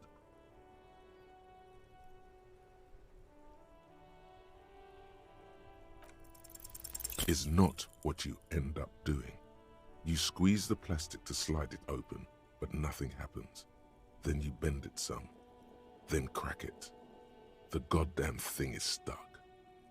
The ledger quivers in your hand. As it shakes, the pages rustle. This pathetic mess suddenly afraid of you for some reason. The acidic stench of rotting food is rubbed off on the cellulose. It now forms the base of the experience. This base surrounded by a faint air of spoiled meat, the stuff of death itself, and then sprinkled liberally with the citrus zest of toilet cleaner.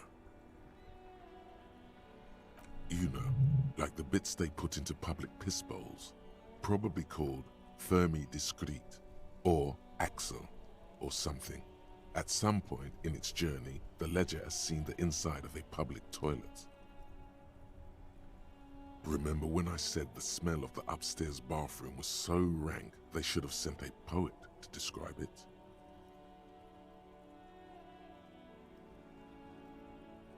Why, yes it is, among many other things. This cleaning tablet is used by the whirling in rags.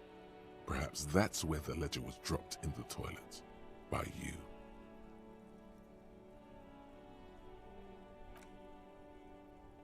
They're not exactly white.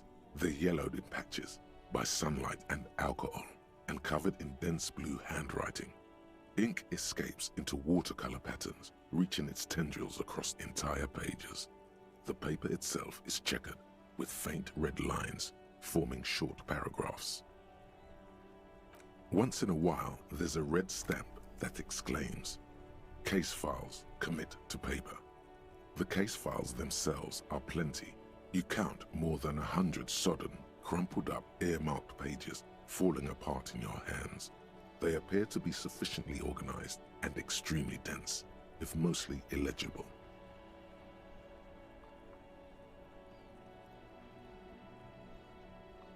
Work, strife, poverty, the Jamrock Quarter. These are handwritten logs of investigations dating back to January 51, this year. The exact number is hard to estimate due to missing pages and an odd naming convention. But there are at least 20, maybe 30 cases undertaken, not completed, mind you. It's the middle of March.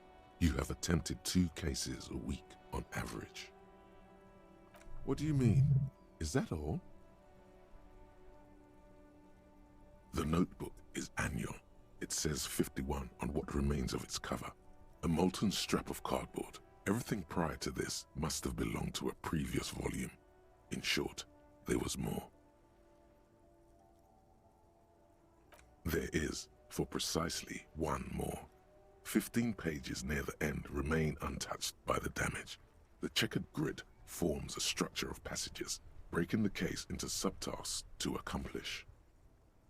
Once all the tasks are accomplished, the case is complete.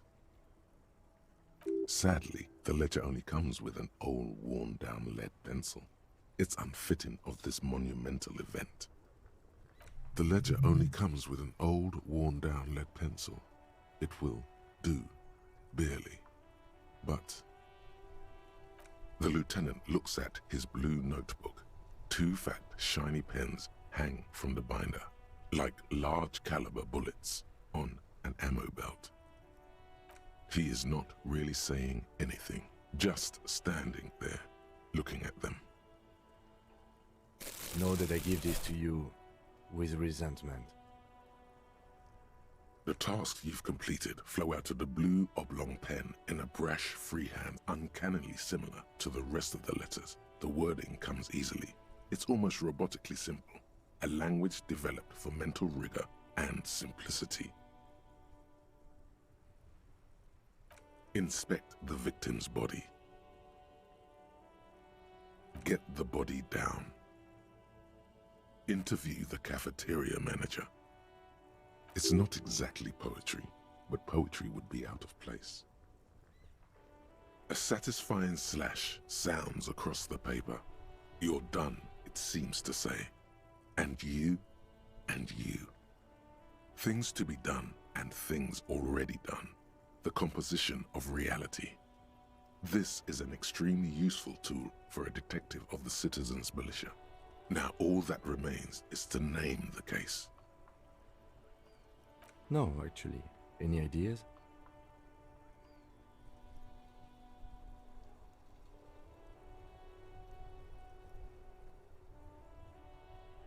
Okay.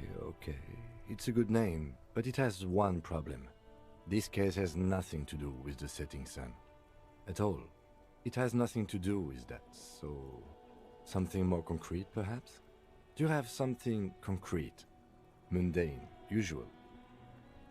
Great! That's great! That's actually what I was thinking too. The Hanged Man. Good, strong name. We have a very good name for the case now. I'm going to start calling it the Hanged Man. It's good we sorted this out. You don't exactly close them, so much as distance yourself from the smelly papers. They're a little further from your nose now. In the back, you see thin, translucent copier paper. Some neon yellow, some bright red, all covered in boxes, like marching armies. These look like official forms, waiting to be filled out. Then rip them from the binder and hand them out, according to type of form. 3. The topmost are misconduct fines, the middle ones are station calls, and the bottommost are field autopsy forms. Each is easy enough to make sense of. You don't have to be an intellectual giant to do police work. The rest of the stinking cellulose is much worse for wear. Being sandwiched between the board and the rest of the paperwork must have spared the fragile copier paper.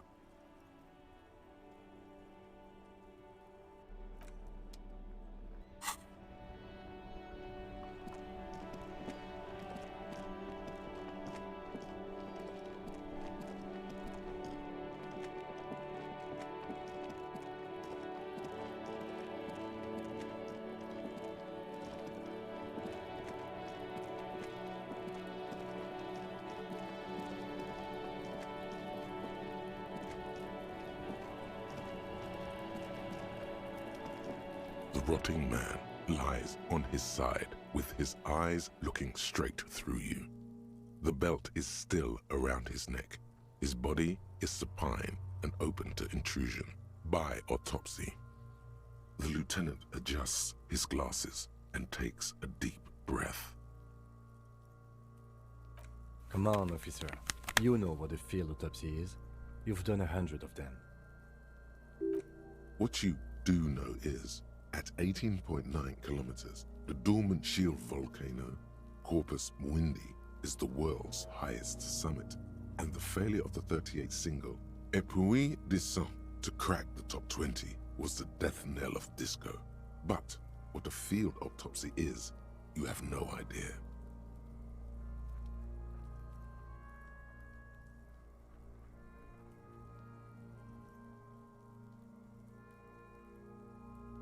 Unfortunately, no. They are better than nothing. Tell you what, I perform the anatomical side of things while you will take notes.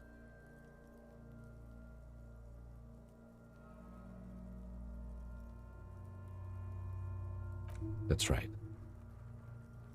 The dead man stares in silence as you crack open the ledger. The bright red paper is covered in boxes and lists, describing the condition of his skin and organs in 3 parts. Above those, an 11-field info form needs filling out first. It begins with, That's you. Just leave it empty, officer. The corpse lies there, indifferent to your retrograde amnesia. The next box says, KK57-0803.0815. Next, NA. Next. NA. Roughly 50. Try 40. The damage is so extensive, it's better to err on the young side. He nods. Mondial. Fair to olive-skinned, from the Isola of Mwindi. This is as vague as it gets. You might as well say whitish. The pudgy mess of curdled meat looks neither mondial nor anything other. Fucky! Male. Pigs can have sex! Nor does he look male, with his pregnant belly and indistinguishable face. We're still going with March 4th, 51. What else? 9. Body identified by is non-applicable. 10. Case number is the same as the coroner's case. KK 57 0503 0815 listens motionless, with the cargo belt still around his neck. Only one box remains. None, at least not after the initial examination.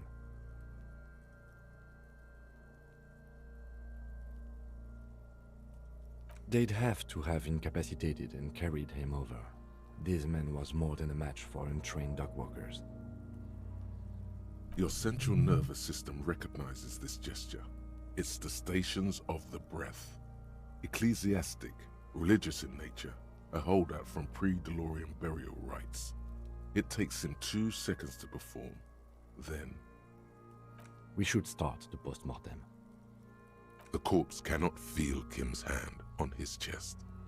It no longer meaningfully interacts with its surroundings. A thicket of boxes and lists on red copier paper tries to answer why. Clothes. The deceased wears armored boots and white briefs. The make of the briefs is Babrodine, I think. Let's see. See, it's happening. Babrodine, yes. Inexpensive. Size M. Color white. The disappointment is palpable. The red-haired thing was expecting something more lurid. The boots are ceramic, vitreous enamel. They are fused to his skin from blood flowing downward post-mortem. Removal of the boots is left for processing. The boot has a serial number. It's E50.100.100. The lines between the plates are in the shape of the alphanumerical. The number is purposefully concealed by the design. Tattoos. The upper torso is covered in a single, continuous tattoo, resembling a map of the night sky.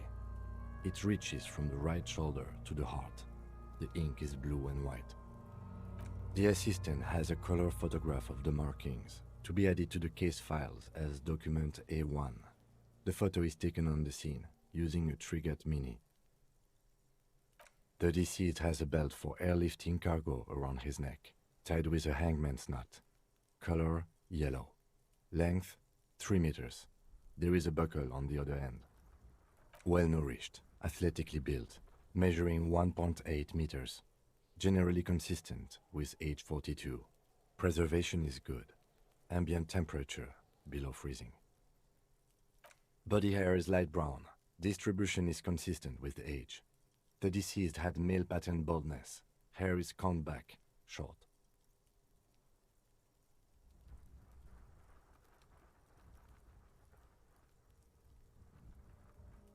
His hair feels wet, soaked with rain, cold to touch, not that different from a living person after a swim.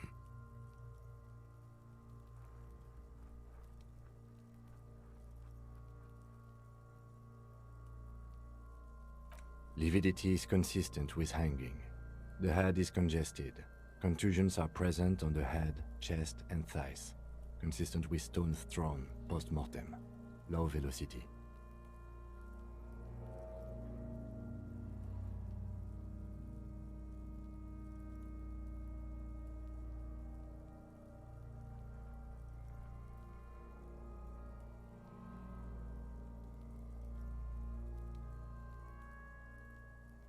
fucking low velocity. You think Kuno doesn't know what you're talking about? Velocity was fucking max. Talking shit about Kuno's velocity.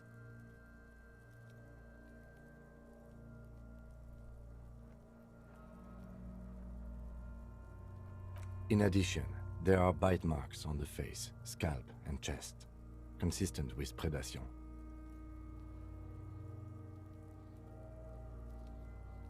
Ligature mark. The steel wiring. There's too much of it. We need to remove the belt so we can get to the ligature mark. It's no use. We should get chain cutters. You can try with them.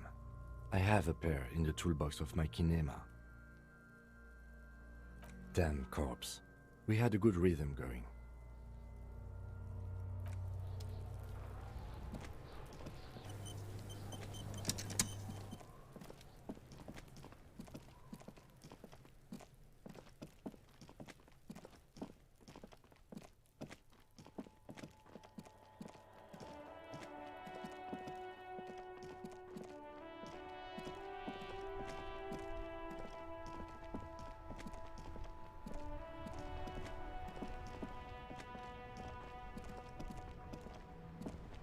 Inside, you see a set of steering levers, a radio microphone, a pull-out toolbox, and the soft glow of the fuel preheater gauge.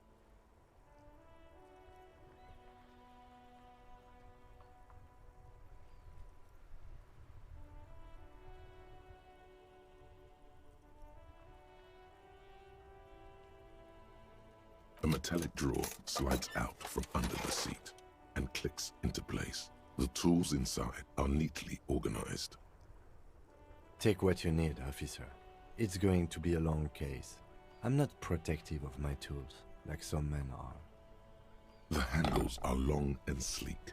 Snap, snap, go the cutters in your hand. You can do good work with these.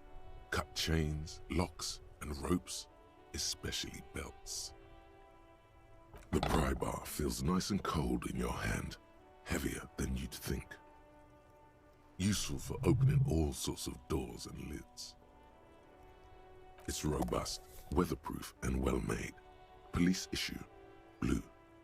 Lets you see things in the dark you would otherwise miss. The pull-out toolbox slides back into its nest. Preheater gauge casts a warm glow on the steering levers and the radio on its hook.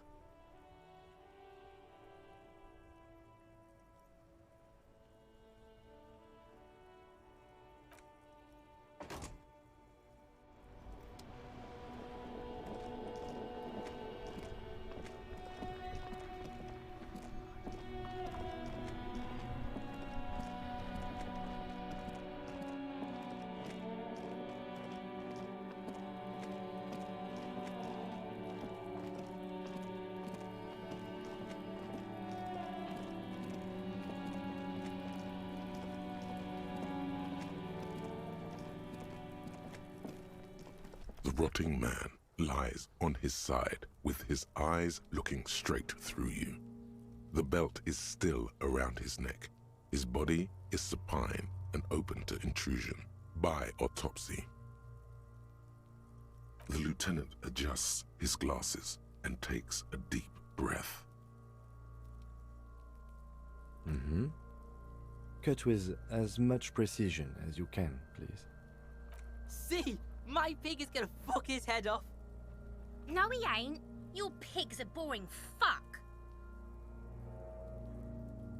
The belt is equally tight around the whole circumference of his neck, swelling over the edges like white bread rising from the east.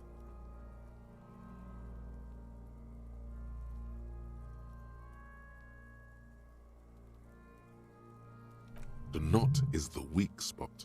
The chain cutters fit in there, steady now, like a flower arranger. 2 cuts and it should come loose.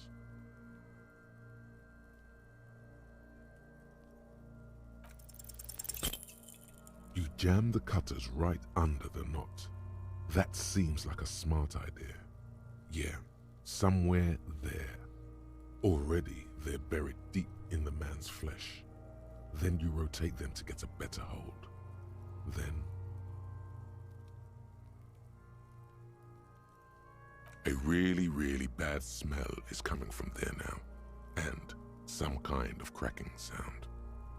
The lieutenant looks by, somewhat worried as you summon power words to your aid. Yeah, fuck him! Fuck that faggoty! Corpse fucking time! Told you my pig was hardcore. I should have a go first. I think I have a strategy. He sinks the cutters into the knot, preparing to perform the cuts, with his elbow to his knee for precision. Snap! The knot is slashed. Another cut and the belt falls apart like a flower bouquet, revealing the dead man's neck and the dark red ligature mark around it. Here. The rope rises to a point, leaving a gap in the ligature mark. The suspension point is in the back of the neck, on the nape. Hemorrhaging is observed on the skin, above and below the ligature mark. The mark is well pronounced, consistent with a drop from 1 or 1.5 meters. Chest is intact, normal contour. Abdomen is protuberant, pelvis intact, genitalia... No! Let's get up and see! I fucking knew it! Genitalia is male and unremarkable. No evidence of injury. The dead man's penis is average-sized, congested from the downward collection of blood. The testicles are uneven in length, hanging underneath. The genitalia is greenish. Marbling is present around the crotch. Back is symmetrical and intact. Upper and lower extremities are intact, but asymmetrical. There are combat injuries on the right hand, thigh, and hip.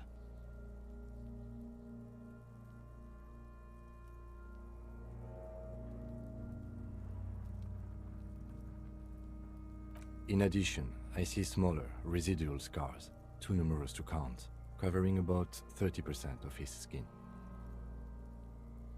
From wounds sustained over 2, maybe more decades, dispersal and accumulation indicates long and active combat duty. We have a real museum here. Of battles, wars. Last item, hands.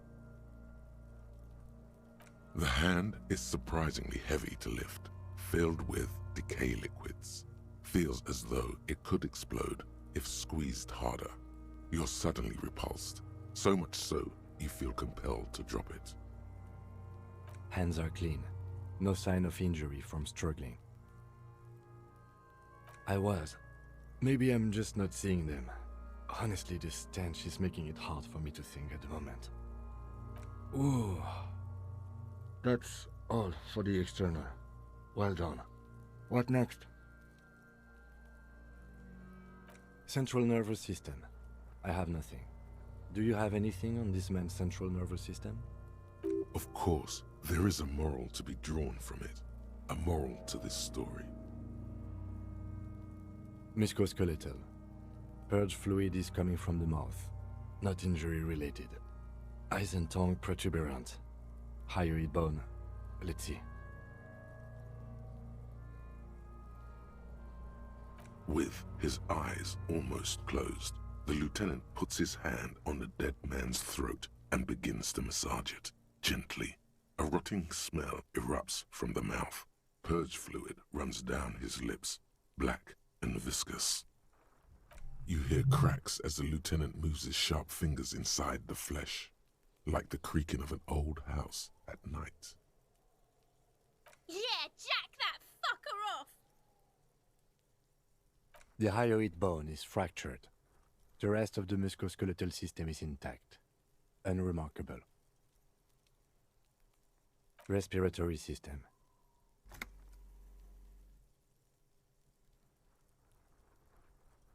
Oral cavity shows no lesions. The victim has received dental implants, possibly after a combat wound. Mouth swollen. hemorrhaging present in mucosa of the lips and mouth.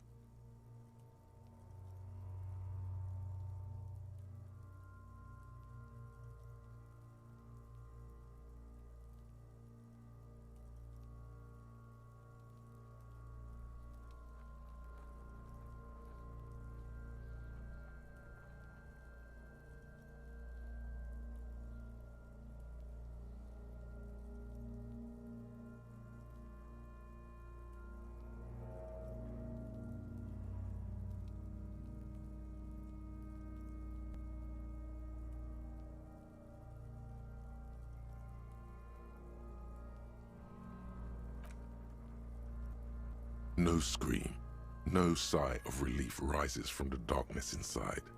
It's humid there. Sickly sweet air, unlike anything living. You feel like you're about to throw up again, straight in that mouth of his. It's hard. Once more, you taste stomach acid in the back of your throat. A contraction. Your throat pumps a little something from your stomach and into your mouth. You're forced to swallow, just to keep looking. Inside, you see darkness. Just a mess of meat and darkness. Mute silence as always. Hemorrhaging present in mucus. Hepatobiliary, Na.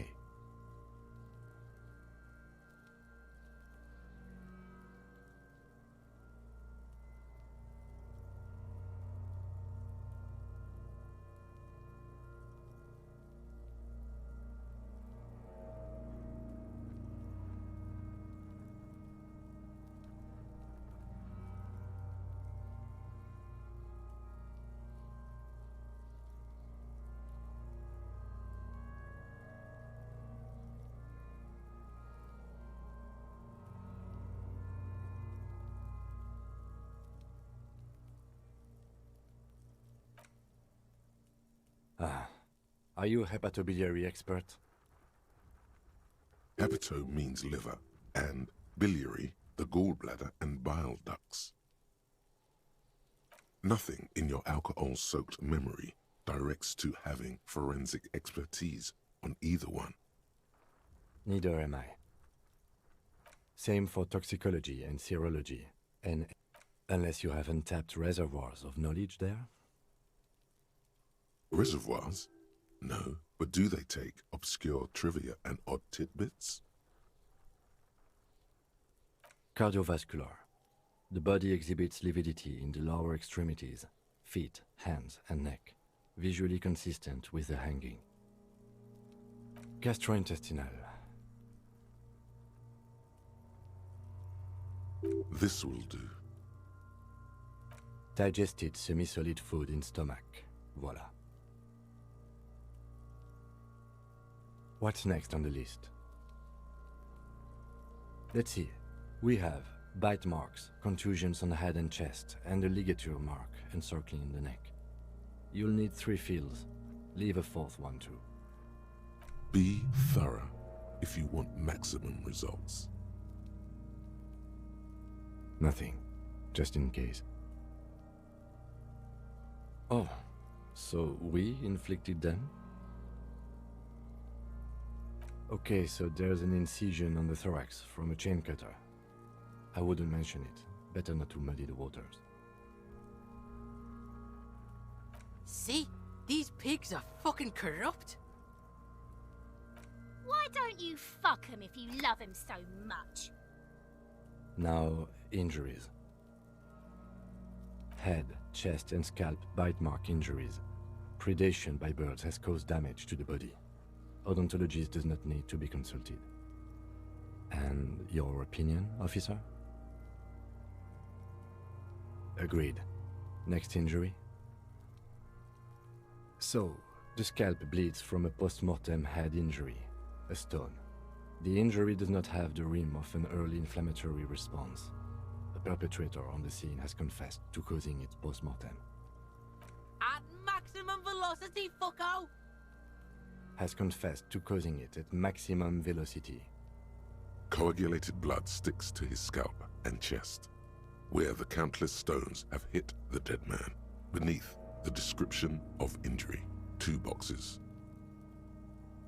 Right. Next. A dark red abraded ligature mark encircling the neck, with a gap on the nape measuring, let's say, 7 centimeters. The hyoid bone is fractured, the cervical column intact.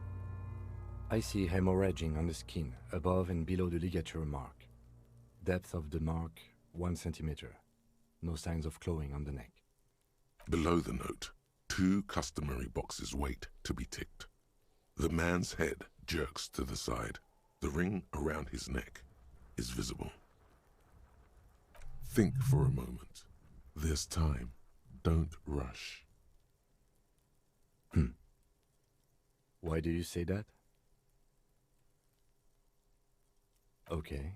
Why don't you think it was fatal?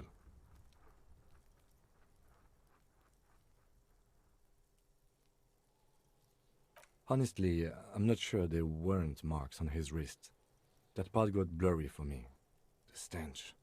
But you are right, I was ready to call this. Now I think we should leave it empty, at least for the time being. Let's wrap this up. I pronounce this field autopsy over. It was an irregular field autopsy. We did not establish cause of death, which is supposed to be the goal of an autopsy. But, personally, I do not see this as a parameter for success. We were thorough with the list of injuries too. We described them all in detail. What is there to say? Given the circumstances, it was a professional field autopsy. I need a copy of that autopsy form. Then I will drive him to Faubourg for processing. You tilt your head, also looking at the corpse. I'm sure we didn't get everything. There's always something. The fish lips stay silent in response. You must be losing your mind, asking him that over and over. I told you, he is male, 40 to 50, with an athletic build. Your arms reach out and your eyes close, as if by their own volition. It's dark all around. You feel cold, slippery flesh, first with your fingertips, then under the palm of your hand.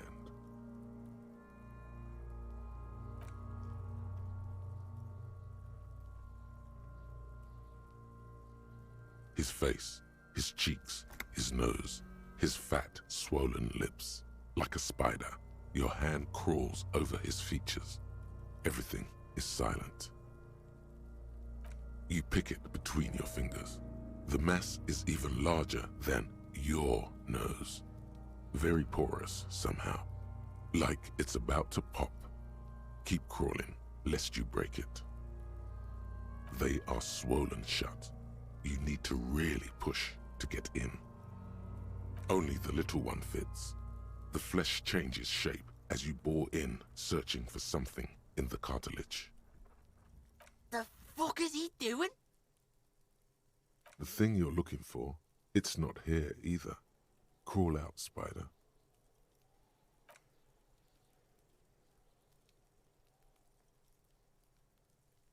The oral cavity is cold and moist. A ball-like tongue attaches itself to the base of the mouth, lolling around like a scallop. A vision of black and dark red death, pried open by your naked hands and studded with teeth. Looks like he's laughing. Death fumes rising from the throat, and there, in the back of his mouth, above the bell of the uvula, right in the soft palate, you see a hole, barely visible to the human eye. It is swollen shut, almost vanished. No larger than 0.4 centimeters in radius, the edges appear darkened. An abrasion collar. This is what we're after. Keep going. Kuno nods too. He takes a step closer. A black trickle of liquid runs into his throat from the wound. Your index fits right in there. A tight tunnel of flesh opens up. Tissue damage. Wide enough for 2 fingers. As you push both in, you reach through his mouth, right into his brainstem.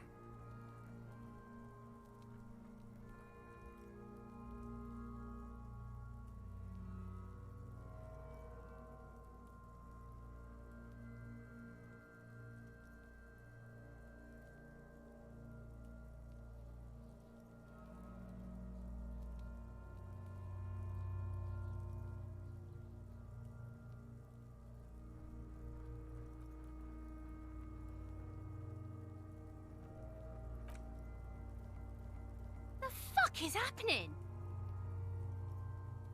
Ah, shit, see? Yes, that's what this part is called. The basal ganglia feels clumpy. What entered here has torn apart his reptilian complex. This man will never sleep again, never wake.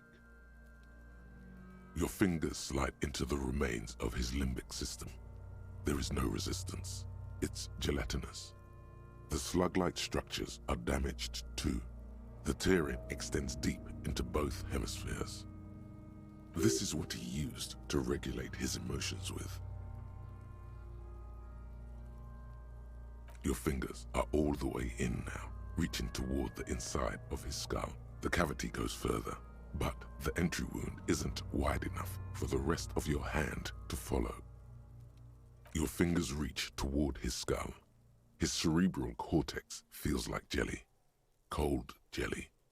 Strange fluid streams down your wrist as you push deeper until you feel it on the tip of your finger. Sharp, serrated material. The edges cut right into your skin.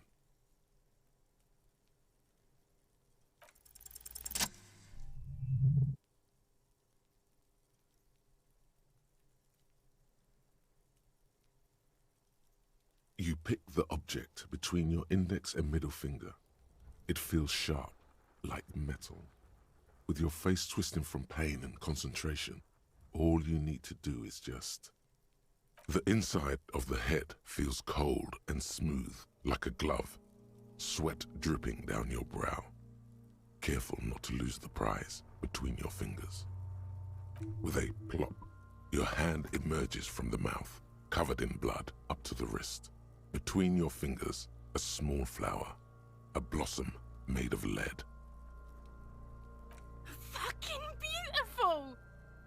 A bullet.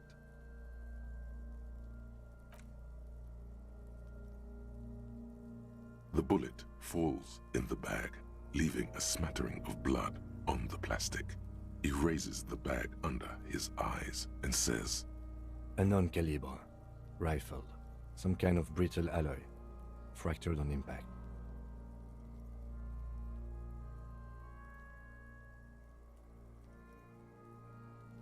Of course, you've earned it.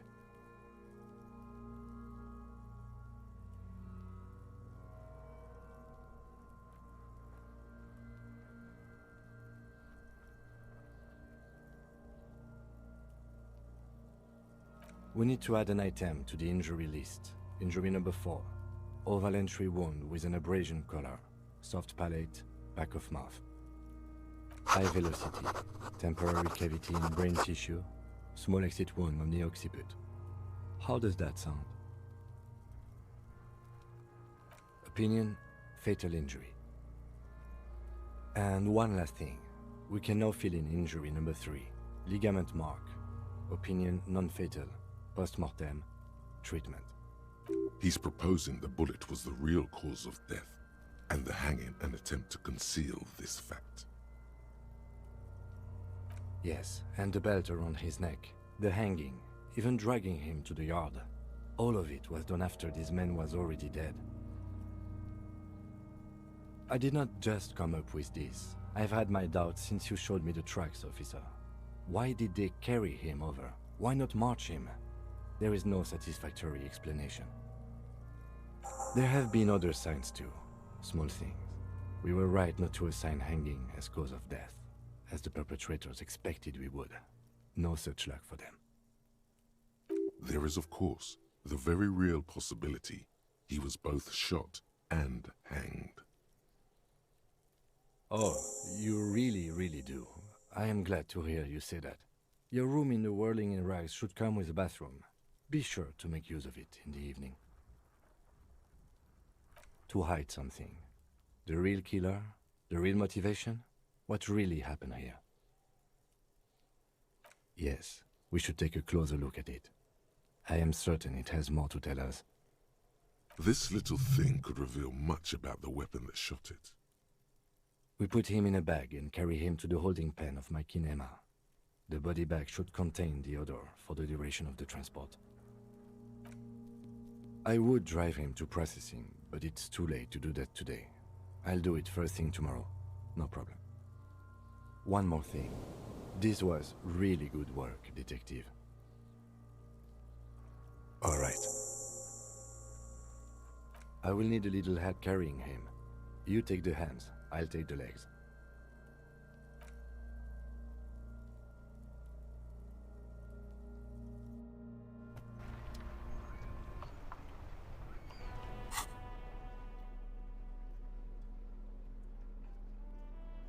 The bullet is safely sealed away in a plastic bag bearing the RCM stamp. Kim has filled out the label on the bag with the item number, case number, and date and location the bullet was found. The squashed bullet has some sharp edges where the jacket has split open. It feels cold, even through the bag.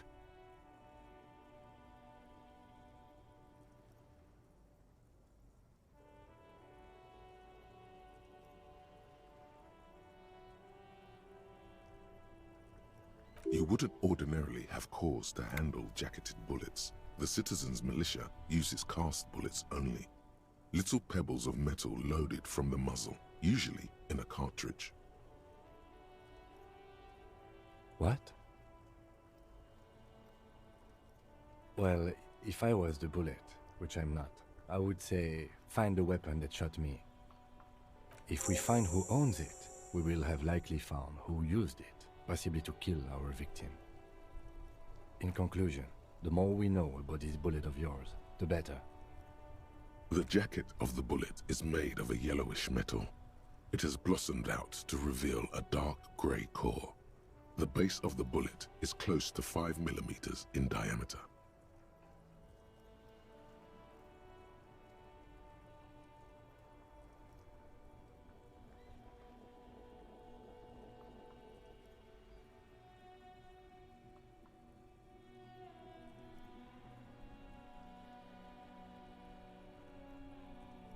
You can just about make out a few striations near the base of the bullet. Little hairlines, linear. It feels standard. It's quite destroyed. Some of the fragments are still lodged in the wound. What can you say about the bullet so far?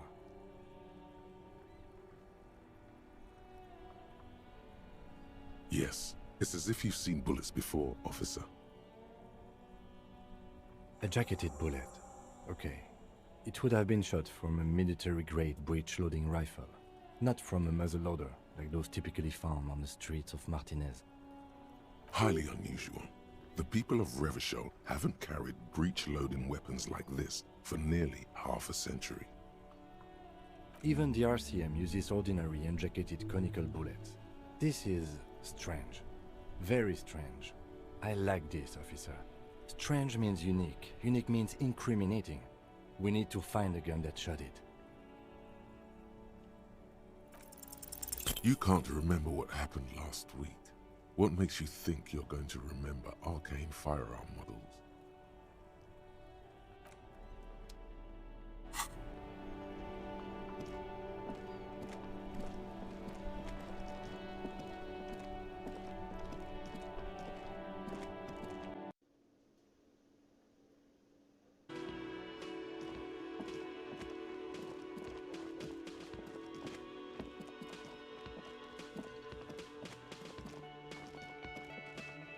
Can I help you?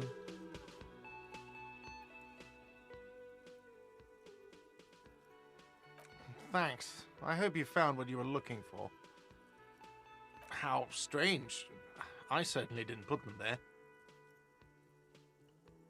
The trash collection service? CS Municipal. I don't see why they would put anything in the trash, though. Ah, the elusive CS Municipal. I doubt we'll be able to track down who was sent here last and when. This will have to be one of those little threads that solves itself down the road. Thank you anyway. Yes?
Yes?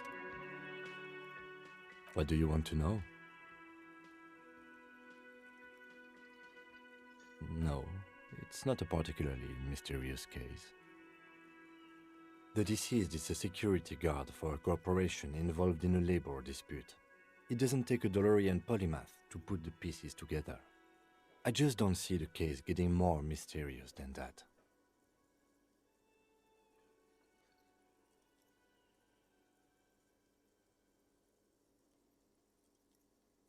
There was some interest in this case at my station, but not for the reasons you have in mind. You seem to wish there was a...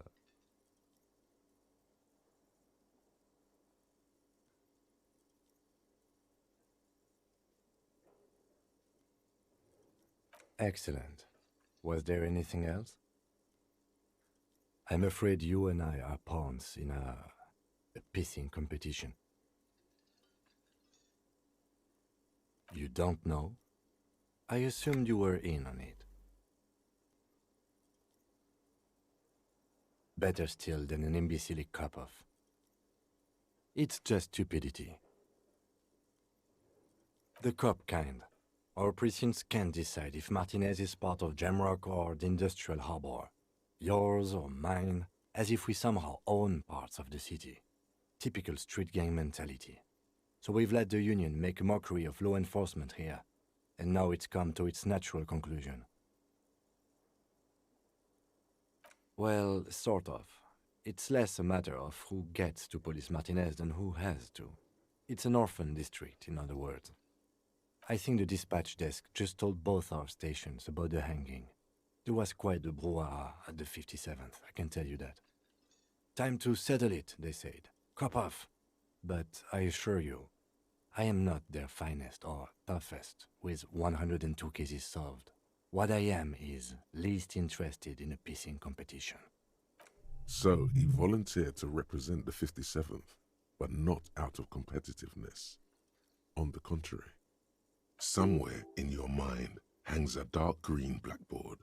There are two columns. One says, cases solved. The other, confirmed kills.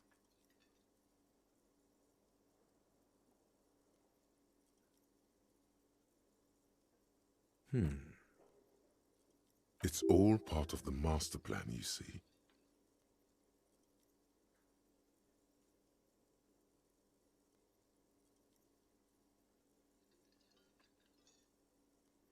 Really?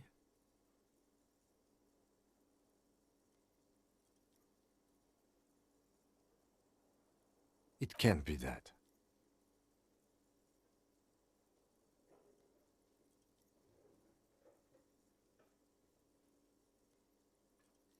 Wouldn't that be something? And who could say it's not true? If you really don't remember anything, how would you know? We should move. Yes, it's a wholly pointless matter. Forget I ever mentioned it.